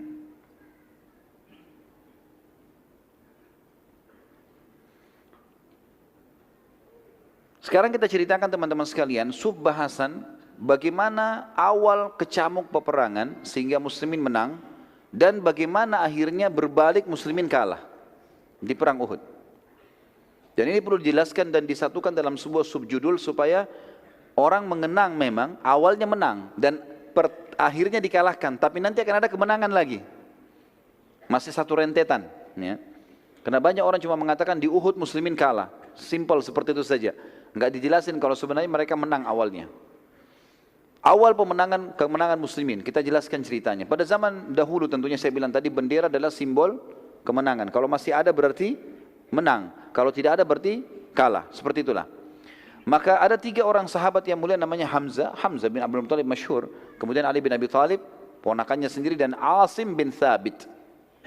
3 orang ini teman-teman sekalian berkumpul semuanya, bersepakat mengatakan, ini begitu pecikan takbir Nabi kumandangkan, kita bertiga serang pemegang benderanya Quraisy. Enggak usah lawan yang lain, cari pemegang bendera, tebas nih, bunuh supaya jatuh benderanya. Karena pasukan mereka lebih banyak, muslimin 700, ini 3000, gitu kan? Tadinya 1000 tapi kan 300 munafik pulang ke Madinah. Ternyata betul terjadi. Pada saat itu teman-teman sekalian yang memegang benderanya Quraisy dari keturunan Abdiddar. Kalau masih ingat rentetan histori pertama, sirah pertama saya jelaskan tentang Abdiddar dan Abdul Manaf, gitu kan? Salah satu turunan kakek Nabi SAW. Intinya seperti itulah. Ini kalau saya rentet panjang lagi. Ya jelas ini masih keluarga Nabi SAW. Hamzah dan Ali datang. Dan ini pelajaran teman-teman. Dalam masalah akidah sudah tidak ada lagi batas. Enggak ada lagi namanya kerabat, apalagi kalau di medan perang. Ini sudah berbeda hukumnya. Maka keduanya pun, suku Abdiddar waktu mau pergi, waktu di perang Badar mereka yang pegang bendera. Dan akhirnya kalah orang-orang musyrik. Abu Sufyan di perang Uhud mengatakan, hai anak-anak Abu Talha. Abu Talha kebetulan dianggap kepala sukunya Abdiddar. Anakmu ini 6 orang laki-laki mau perang, ikut perang. Di Badar kita dikalahkan gara-gara kalian yang pegang bendera dan jatuh. Kalau sekarang kalian tidak bisa memegang bendera, tidak bisa pegang amanah ini dan akan jatuh dikalahkan, maka berserahkan pada kami. Kami kasih kepada suku-suku yang pemberani. Maka ke-6 anaknya, atau Abu Talha mengatakan, kami tidak akan menyerahkan bendera ini kepada selain kami walaupun kami semua terbunuh. Datanglah anak pertamanya Abu Talha, pegang bendera. Begitu takbir, Hamzah dan Ali dan ini Asim, tiga-tiganya menyerang. Tiga orang ini menjadi pengibar bendera, 1 orang itu berhasil dibunuh. Jatuh bendera. Awal serangan ini, di awal serangan. Begitu bendera jatuh, biasanya bendera dulu dibuat tinggi sekali dan besar kainnya. Jatuh. Orang-orang Quraisy shock ini. Kok bisa? Awal kecamuk peperangan dan biasanya bendera itu bukan di depan. Bendera ditaruh di tengah-tengah. Di depan paling bendera-bendera kecil. Kalau bendera yang besar itu harus di tengah-tengah pasukan supaya tidak langsung jatuh. Tapi ini berhasil. Hamzah, Ali dan Asim berhasil. Datang anak keduanya Abu Talha, pegang bendera lagi. Tapi 3 orang sahabat ada di sekitar situ, sekitar bendera. Emang nunggu. Ternyata ada 1 orang datang angkat, dibunuh lagi. Datang anak ketiga angkat, dibunuh lagi. Anak keempat datang, dibunuh lagi. Sampai 4 orang. Terakhir pada saat datang anak kelimanya Abu Talha dan mengangkat bendera, maka sempat dibunuh oleh Asim. Hamzah dan Ali tidak sempat membunuh, tapi Asim membunuhnya. Kemudian anak ke-6-nya Abu Talha yang terakhir sempat juga datang mengangkat bendera, tapi dibunuh oleh Sa'ad bin Abi Waqqas. Sa'ad bin Abi Waqqas, ya. Kebetulan teman-teman sekalian, anak keempat waktu 6 orang ini mati, pas yang keempat yang dibunuh oleh Asim bin Thabit, anak keempat ini waktu lagi dibunuh sama Asim, pas ditebas sama pedang, ada saudarinya perempuan, anaknya Abu Talha tapi perempuan, namanya Sulaif. Sulaif ini waktu lihat bergelimangan saudara-saudara laki-lakinya, 3 orang, ini yang keempat ditebas oleh Asim, dia pikir Asim yang bunuh semuanya. Dia nggak tahu ini. Maka dia sakit hati. Dia kemudian kembali ke tengah-tengah pasukan musyrikin, lalu dia menggunakan gendangnya, rebana karena perempuan dibawa oleh orang-orang Quraisy biasa untuk memotivasi pasukan. Mereka menari-nari segala. Lalu dia pukul gendangnya, lalu dia mengatakan si Sulaif, siapa yang bisa membunuh Asim untukku, lalu dia membawa batok kepalanya kepadaku, maka aku akan isi seukuran batok kepalanya Asim emas buat dia. Dia motivasi orang untuk perang, bunuh Asim ini. Mendengar kalimat tersebut, orang-orang Quraisy yang ada sekitar situ tamak, mau tahu kalau ini Sulaif ini orang kaya. Maka mereka pun akhirnya mengeroyoki Asim pada saat itu, berusaha mencari dan mengeroyoki Asim. Sulaif pada saat itu, teman-teman sekalian, kemudian menyiapkan beberapa emas yang dia harus berikan, sampai akhirnya Abu Sufyan mengeluarkan instruksi. begini isinya, sebagaimana mereka muslimin menyerang bendera kita, sekarang kita serang bendera mereka. Karena ini bendera sudah nggak bisa nih. Dan harus ada satu orang yang memegang bendera dari Abdiddar, gitu kan. Angkatlah bendera, maka datang Suwaib tadi, yang sempat kita sebutkan namanya Suwaib ini adalah budak Abdiddar. Dia datang lalu dia pegang, lalu dia kibar-kibarkan. Sambil pasukan musyrikin berusaha melindungi bendera tadi dan mencari siapa yang memegang bendera dari muslimin. Waktu itu kebetulan yang memegang bendera Mus'ab bin Umair radhiyallahu anhu, nanti kita kisahkan juga bagaimana meninggalnya beliau. Pada saat itu teman-teman akhirnya perang mulai memanas dan target mereka adalah saling menjatuhkan bendera satu sama yang lain. Pada saat itu Hamzah, Ali dan Asim, ketiga orang ini tetap tidak mau, walaupun pasukan Quraisy melindungi pemegang bendera, tetap mereka berusaha bertiga menjatuhkan bendera. Dan Asim pun tetap tidak peduli dengan penawaran Sulaif tadi kepada orang-orang Quraisy. Akhirnya ketiganya berhasil membunuh budak tadi, Suwaib, dan bendera Quraisy jatuh. Gara-gara ini teman-teman sekalian, kena bendera sudah 8 kali jatuh.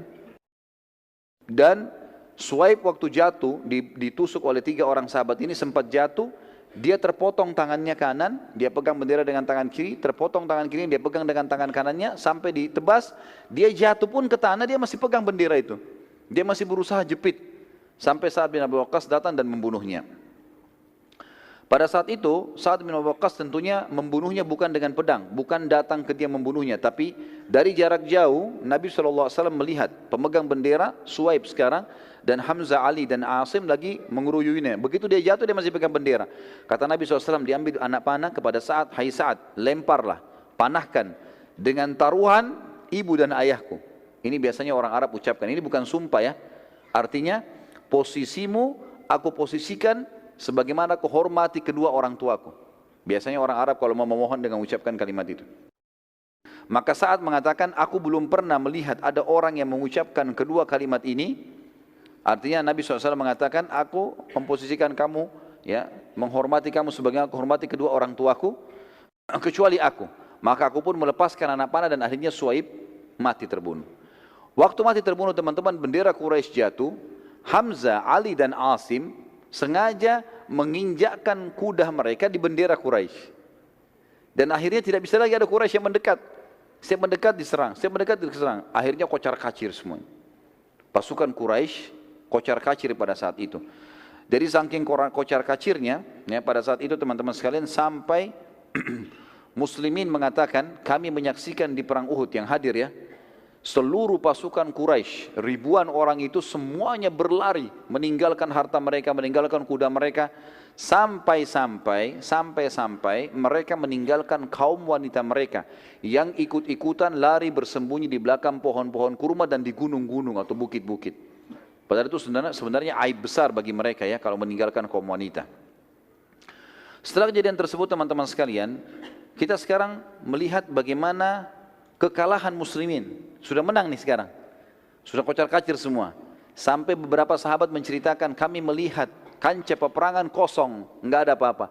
Enggak ada manusia maksudnya, tapi penuh dengan ghanimah. Kekalahan muslimin terjadi teman-teman sekalian. Pada saat 43 orang dari pemanah Nabi SAW yang dipimpin oleh Abdullah bin Jubair di Bukit Pemanah melihat kejadian tersebut. Di bukit ini teman-teman bisa lihat lebih jauh, pasukan Quraisy sudah sangat jauh, sudah mengarah ke Mekah. Sudah tinggal kelihatan bayangannya saja, kayaknya nggak mungkin kembali lagi nih pasukan. Sementara 600 orang pasukan muslim yang dibentuk oleh Nabi SAW selain pemanah kan 700 orang, 650 kan di pasukan. 600 orang sekian itu mengejar ke sana, 600 orang mengejar yang 2000 itu. Siapa yang ketangkap jadi tawanan, seperti itulah. Kurang lebih sisa 50 orang saja, 40-50 orang ini nggak ikut-ikutan menyerang musuh, tapi mereka sibuk mengambil ghanimah, kumpulin ghanimah. Melihat kejadian tersebut, orang-orang ini, 43 pemanah ini teman-teman sekalian,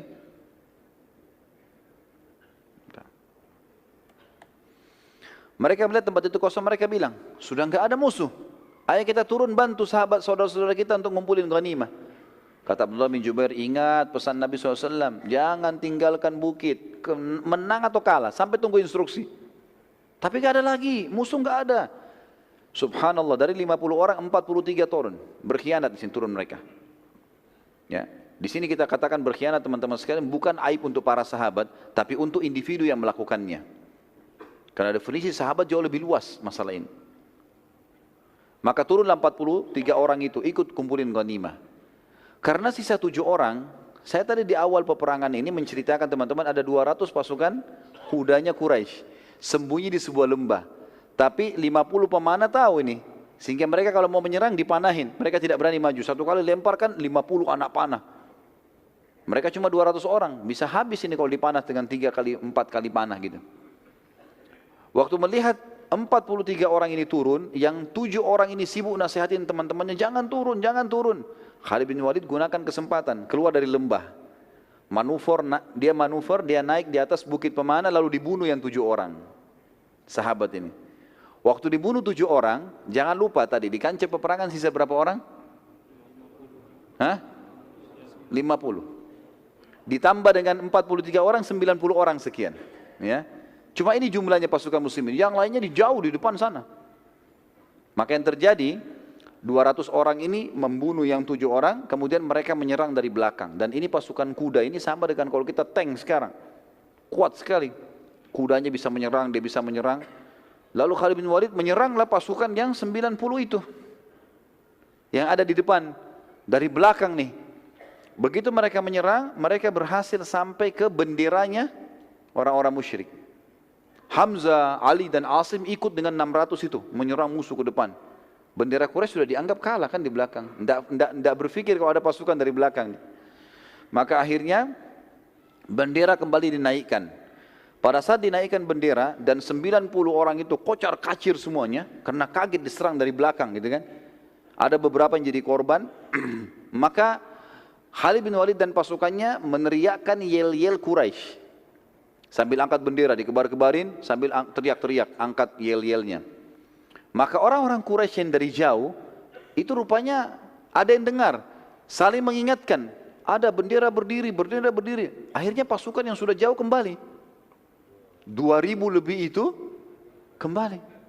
Dari belakang 200, pasukan muslimin di sini 600 ada di tengah-tengah. 2000 ini kembali nyerang.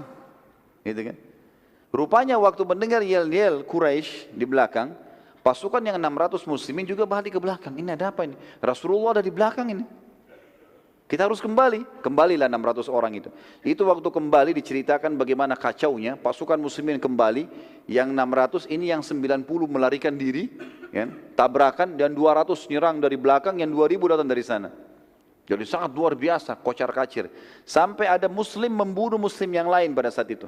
Kesalahan. Sudah kacau keadaan. Sampai ada yang terbunuh pada saat itu. Di antara kaum muslimin yang terbunuh adalah Yaman. Yaman anak ayahnya Huzaifah bin Yaman. Radhiyallahu anhu majma'in, kata Huzaifah, saat seluruh pasukan sudah kacau, sampai pasukan muslimin saling serang, sudah tidak tahu musuh ini, karena luar biasa kacaunya. Dan dalam keadaan sangat kacau, sampai-sampai aku menemukan ayahku di antara pasukan yang terserang oleh muslimin sendiri. Dan aku mengatakan, ayahku, wahai muslimin, semoga Allah merahmati kalian, tapi terlambat. Dan akhirnya Yaman radhiyallahu anhu mati, terbunuh dan dianggap syahid oleh Nabi SAW karena kesalahan. Hudzaifah berkata, semoga Allah memaafkan kalian karena kehilafan ini. Semoga Allah maafkan kalian, ayahku telah kalian bunuh. Seperti itulah. Dalam situasi demikian teman-teman, Nabi SAW segera mengambil keputusan. Beliau SAW berteriak dengan suara keras, kumpullah di sisiku wahai hamba-hamba Allah, aku benar-benar utusan Allah. Namun yang mendengar beberapa orang sempat kumpul, tapi mayoritas pasukan tidak dengar. Dan yang terkumpul di sisi Nabi SAW hanya 9 orang. 7 dari muhajirin, 7 dari ansar, 2 dari muhajirin. 9 orang saja. Yang lain pasukan ini sudah kocar kacir keluar dari kancah peperangan karena diserang oleh musuh-musuh ini. Hal ini terjadi karena luasnya lokasi peperangan dan galaunya keadaan pada pasukan muslimin sehingga mayoritas mereka tidak mendengarkan teriakan Nabi SAW. Terutama pada pasukan terdepan yang merupakan pasukan inti seperti Hamzah, Ali, ya, Zubair, ini yang kuat-kuat semua ini tidak dengar. Karena mereka jauh dari Nabi SAW. Jadi yang dari 90 ini saja yang coba mendekat, itu pun cuma berapa orang gitu. Dan mereka tersibukkan pada saat itu berusaha mengejar musyrikin yang lari ke Mekah, tapi mereka sekarang kembali menyerang. Jadi Hamzah dan Ali juga ini sibuk lagi menghadapi pasukan yang 2000 itu. Dari pasukan depan muslimin ada pemegang bendera, sahabat Nabi mulia Mus'ab bin Umair radhiyallahu anhu, yang juga kembali ke arah belakang untuk mengetahui apa yang sedang terjadi. Pada saat situasi kacau, Mus'ab diserang oleh pasukan Khalid bin Walid dan mereka berhasil memotong tangan kanannya Mus'ab yang memegang bendera. Lalu Mus'ab memegang dengan tangan kirinya. Kemudian dipotong lagi tangan kirinya. Sisa dengan tangannya dia memegang bendera. Lalu pasukan Khalid bin Walid menusuk dadanya. Dan sebagian riwayat menyebutkan Ibnu Qami'ah yang telah menusuk dada Mus'ab bin Umair dan beliau mati syahid pada saat itu. Dan akhirnya bendera muslimin jatuh. Bendera muslimin jatuh.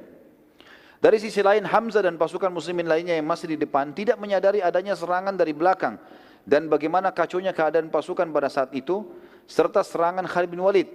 Pada saat itu pun, waktu Hamzah mulai mau kembali dan melihat kekacauan di sana, ternyata dari belakang juga sudah ada serangan, maka Wahsy menggunakan kesempatan. Wahsy pun akhirnya mengatakan, aku melihat Hamzah, dan aku pun takut mendekatinya. Aku pun takut, dengan dia orangnya kekar, kuat. Kita sudah ceritakan, Hamzah dulu kalau berburu apa? Singa. Di masa jahiliyah. Saking kuatnya fisiknya. Maka Wahsy mengatakan, aku coba mencari peluang di mana aku bisa membunuh orang ini sehingga aku lolos dari keterbudakan. Wahsy pun menceritakan kejadian tersebut berkata, saat tombak aku lemparkan, aku berhadapan dengan Hamzah, maka aku buru-buru melemparkan tombakku dan tertancap di perut Hamzah sampai tembus ke belakang. Sementara Hamzah di atas kudanya. Hamzah tidak terjatuh dan ia malah menghadap ke arahku dan maka aku pun sangat ketakutan.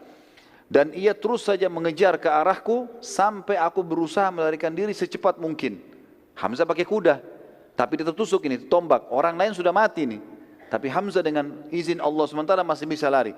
Bahkan Hamzah sempat mendekati Wahsy. Pada saat sudah dekat, banyaknya darah yang mengalir membuat Hamzah akhirnya jatuh.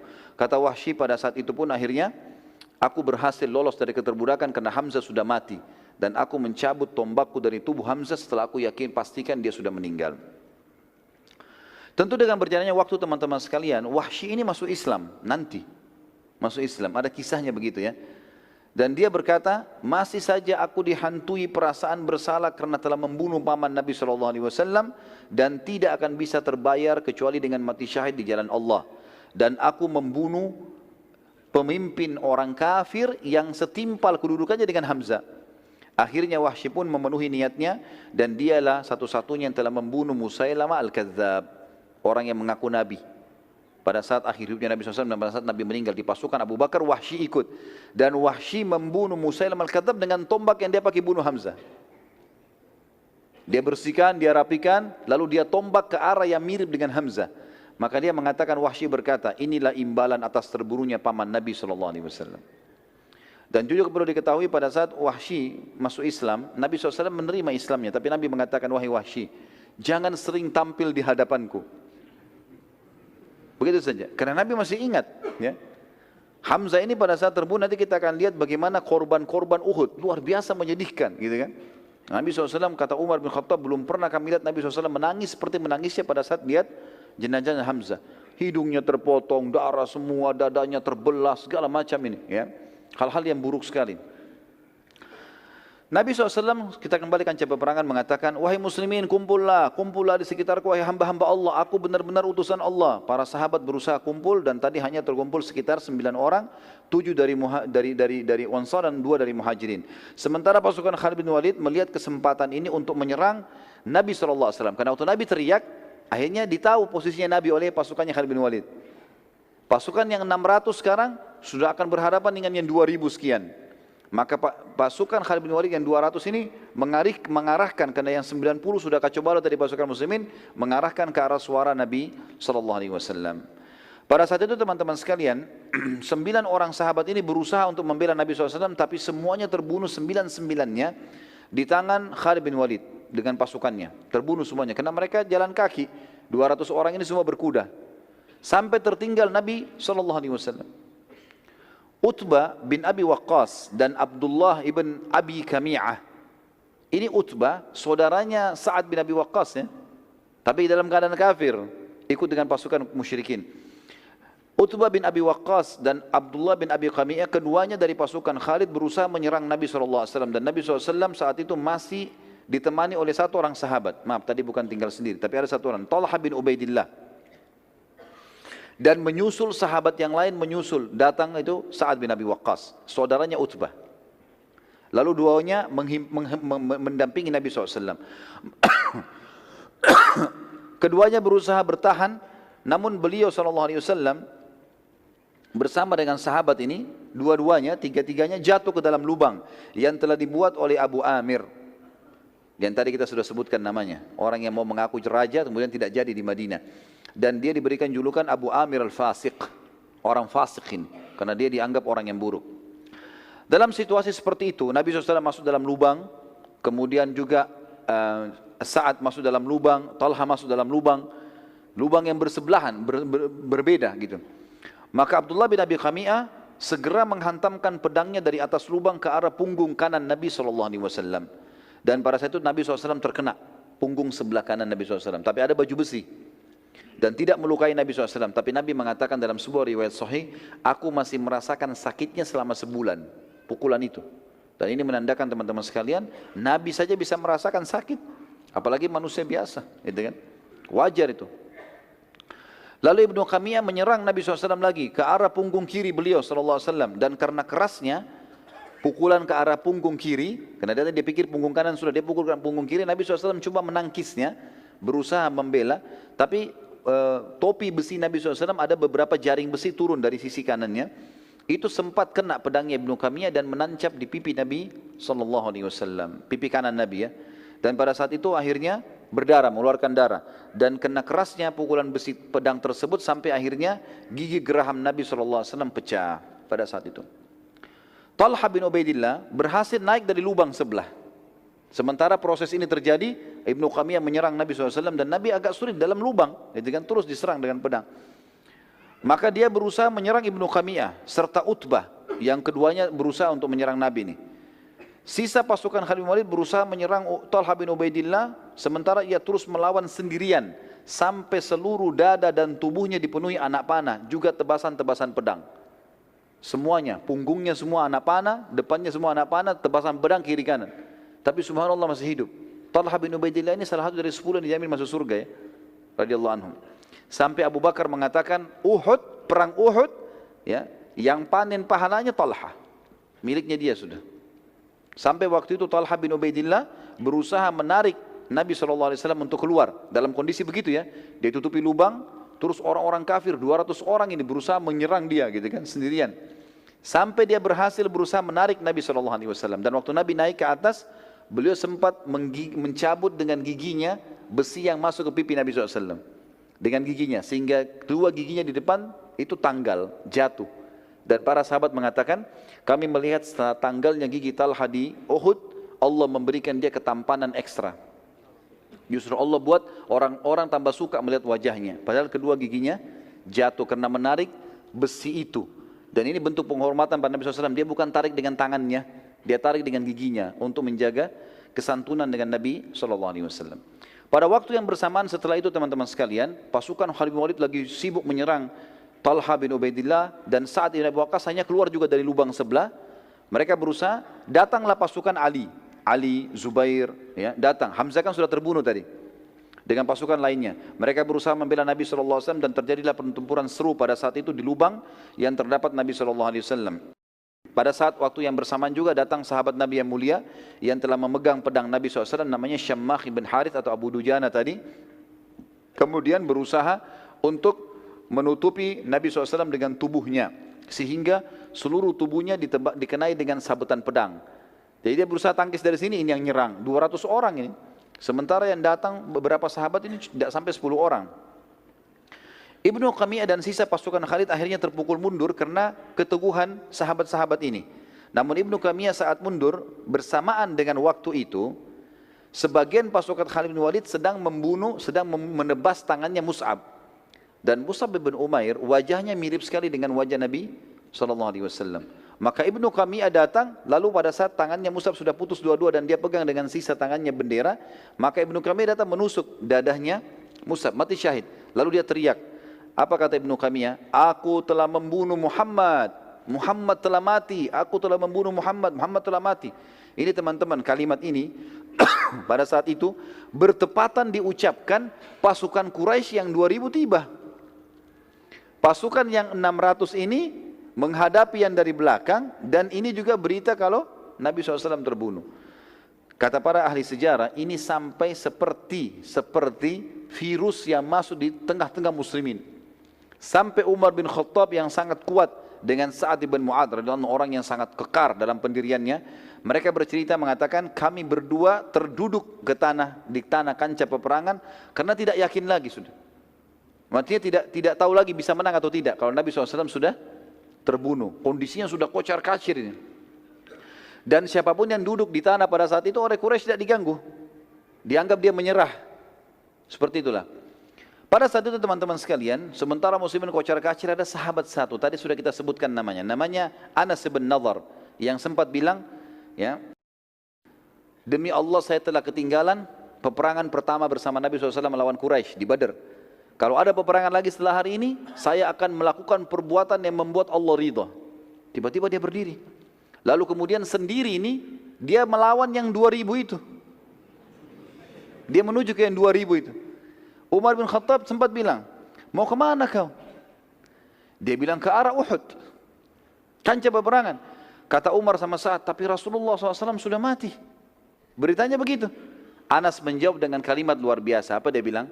Kalau begitu, betul itu beritanya, bangunlah, bangkitlah untuk berperang dan mati bersama beliau sallallahu alaihi wasallam.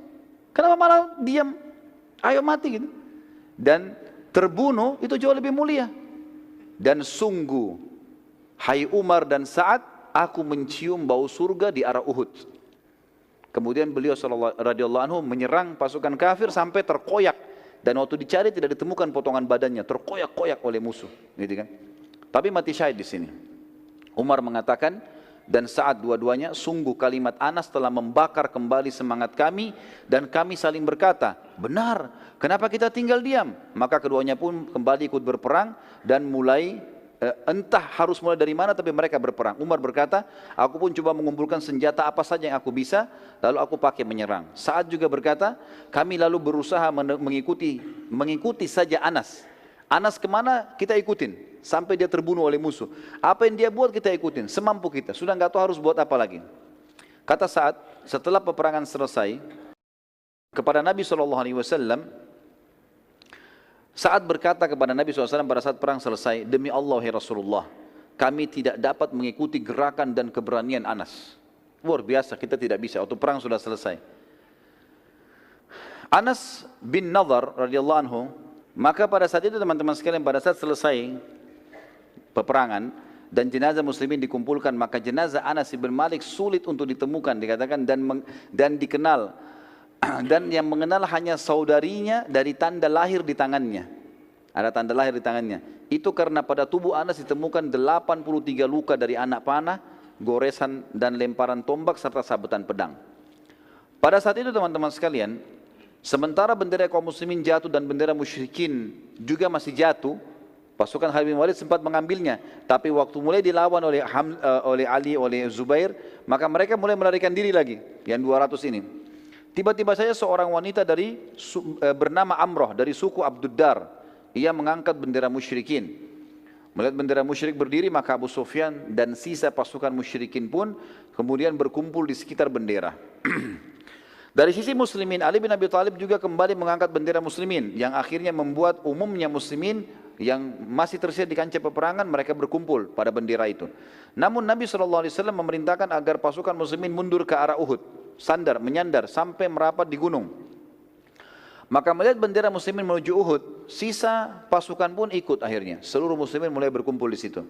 Sementara pasukan musyrikin mengikuti bendera mereka maju menuju kancah peperangan, dan mereka menuju ke arah bendera muslimin untuk kembali menyerang. Nabi SAW saat melihat mereka menyerang, sementara kekuatan yang terkumpul saat itu bersama Nabi SAW, maksimal waktu itu yang di sekitar Nabi 50 orang. Masih berserakan ada ratusan orang. Gitu kan? Pasukan musyrikin sudah bersatu, ribuan orang datang sekarang. Maka Nabi SAW menyerahkan anak-anak panah kepada Sa'ad bin Abi Waqqas. Kata Nabi SAW, lempar hai Sa'ad, panah ke arah musuh, supaya muslimin bisa berkumpul. Kata Sa'ad, apa yang saya harus lempar ya Rasulullah? Rasulullah SAW mengatakan, lempar wahai Sa'ad dengan apa saja yang aku beri. Maka Sa'ad mengatakan, aku pun memanah dengan anak-anak panah yang diberi oleh Nabi SAW. Setiap dikasih diarahkan ke panah. Dan sampai aku melempar anak panah yang tidak bermata tajam, patah ke depannya. Pokoknya dikasih aku panahin. Tugas aku cuma melemparkan ke arah musuh. Kata Sa'ad, aku pun memanah dengan anak-anak panah yang diberi oleh Nabi SAW. Dan demi Allah, setiap anak panah yang dilempar mematikan musuh. Jadi satu anak panah dilempar mati, satu mati. Jadi mungkin lebih dari 20 anak panah dilempar oleh Sa'ad, semuanya membunuh. Mati, termasuk yang tidak ada runcingnya tadi itu. Subhanallah, kata ahli sejarah, gara-gara perilaku ini, kejadian ini, orang-orang Quraisy berhenti. Enggak jadi menyerang, yang 2000 itu enggak jadi menyerang. Ini setiap anak panah bunuh satu. Ini bermasalah, padahal cuma Nabi sama Sa'ad, mereka lihat dari jauh. Gitu kan. Pada saat itu muslimin mulai berkumpul dan terpojok, gitu kan. Pasukan Khalid bin Walid dan semua perangkat perang lengkap, mereka semuanya berkuda, kembali juga ingin menyerang. Atur strategi, karena saat sekarang cuma memanah, tapi kalau dari dua sisi yang sekian ratus pasukan dan sekian ribu pasukan ini menyerang semuanya, ini kesulitan akhirnya. Sa'ad pun berkata, lalu aku memanah ke arah pasukan Khalid bin Walid dan subhanallah, setiap anak panah yang aku panahkan lagi membunuh satu prajurit Khalid. Dari 200 itu terbunuh lagi 10 orang, terbunuh lagi 20 orang. Dengan 5-6 anak panah saja, pasukan Khalid bin Walid berjatuhan satu sama yang lain. Bahkan ada anak panah yang dilemparkan, kena satu dan tembus ke orang yang lain di belakangnya. Melihat kejadian tersebut, Khalid bin Walid berhenti dan khawatir akan serangan Sa'ad. Ini bahaya. Satu orang tapi memberhentikan begini, tentu dengan hikmah Allah. Melihat pasukan Khalid bin Walid berhenti menyerang, maka dari sisi lain pasukan inti Quraisy ada satu orang pimpinannya, namanya Ubay bin Khalaf. Ubay bin Khalaf ini teman-teman sekalian, orang yang pernah sombong sekali di Mekah. Dia pernah memperlihatkan kudanya, yang memang dia prajuritnya Quraisy. Dia pernah lihatkan dan dia mengatakan, hai Muhammad, lihat kuda ini, lihat pedang ini, lihat panah ini, aku akan membunuhmu dengan ini semua. Kata Nabi SAW, aku yang akan membunuhmu dengannya insya Allah. Waktu masih di Mekah ini ceritanya. Rupanya dia lihat ini, dia sudah dengan pakaian perangnya, dia lihat Nabi SAW. Maka dia sudah mengatur strategi untuk menyerang. Melihat keadaan tersebut, Nabi SAW meminta sebuah tombak kepada Ali bin Abi Thalib radhiyallahu anhu. Dan kata Ali bin Abi Thalib, demi Allah, Nabi SAW memegang lembing tersebut, mundur ke belakang, kemudian melempar ke arah Ubay bin Khalaf. Pada saat dilempar lembing tersebut, kami semua terlempar. Saking kuatnya lemparan Nabi SAW. Di sekitarnya ada beberapa belas orang, itu terlempar semua. 50 orang tadi terlempar, karena kuatnya lemparan Nabi SAW, kata Ali bin Abi Thalib. Dan subhanallah, lembing itu tidak menancap di dadanya Ubay. Dia hanya kena di lehernya Ubay itu, antara topi besi dengan baju besinya ada celah. Kena di situ, nyobek itu saja. Garis sedikit, keluar darah sedikit. Begitu kena, lalu Ubay berkata dengan pasukan Quraisy, Muhammad telah membunuhku. Dia bilang gitu. Ketakutan dia. Dan dia jatuh, teriak-teriak, pegang sakit lehernya. Orang-orang Quraisy datang dekat, mereka mengatakan luka coret sedikit. Dia bilang, demi Allah kalau Muhammad ludahi aku sekarang, aku mati.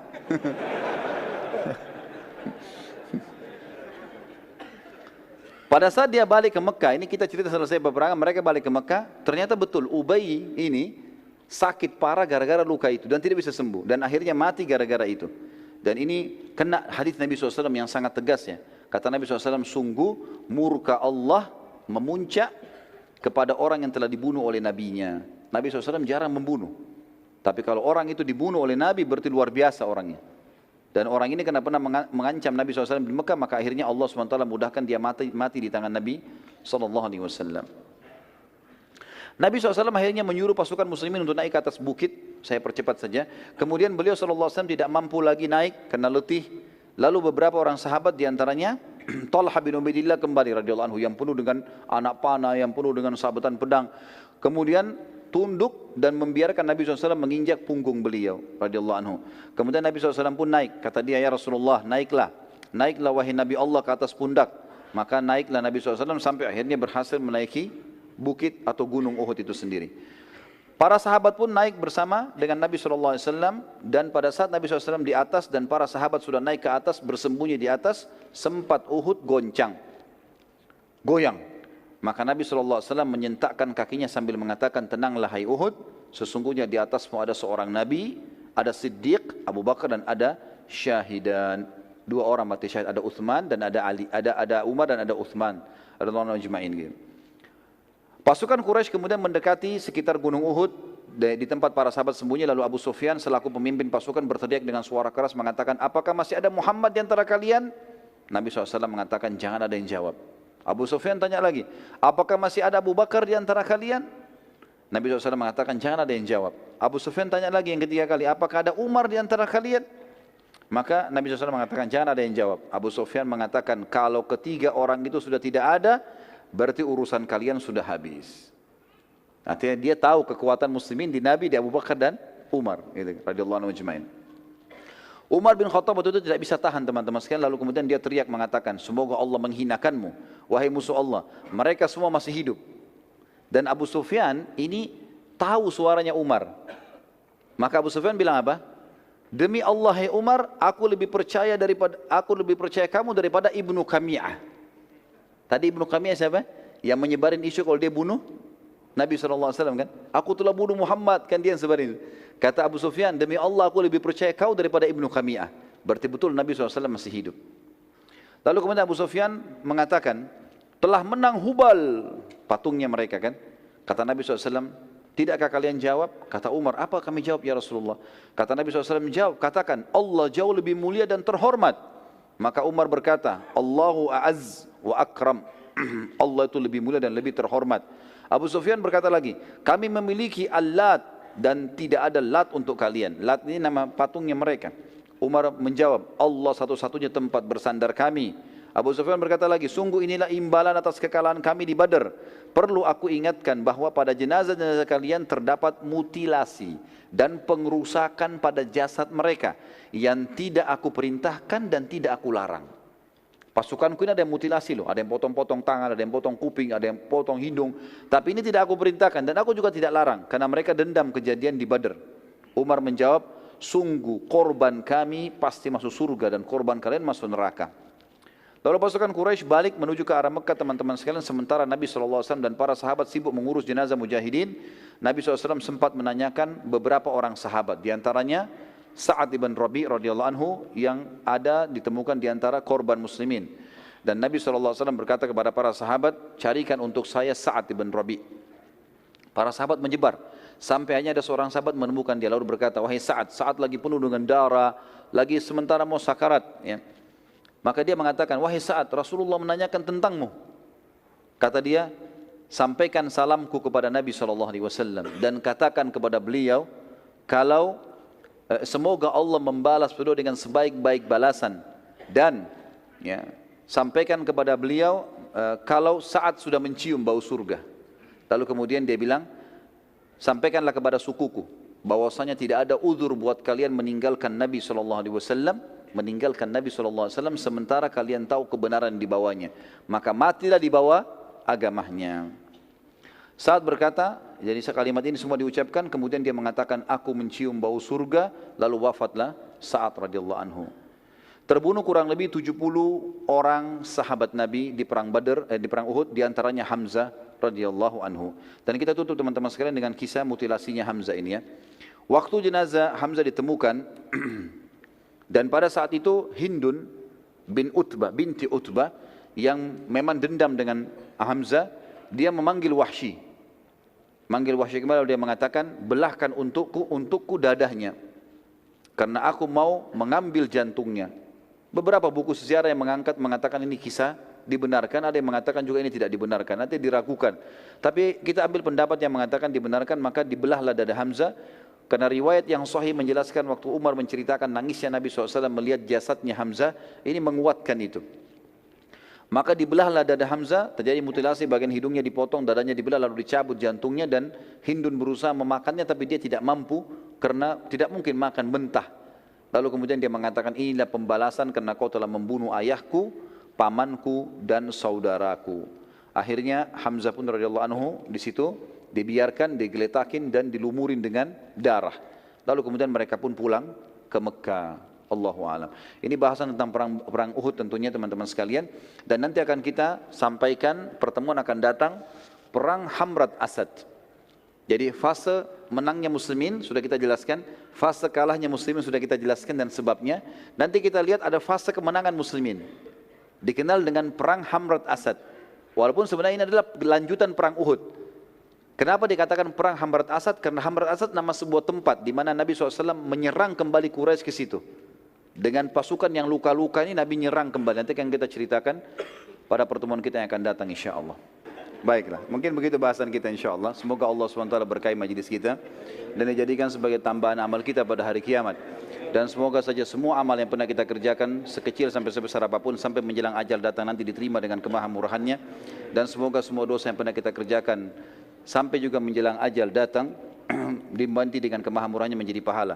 Dan kita berdoa agar Indonesia diberikan kemakmuran, ketentraman, kedamaian, dan seluruh muslimin agar kembali kepada Al-Quran dan Sunnah, dan Allah karunia pemimpin-pemimpin yang adil juga kembali kepada Al-Quran dan Sunnah, dan semoga Indonesia menjadi contoh bagi negara-negara yang lain.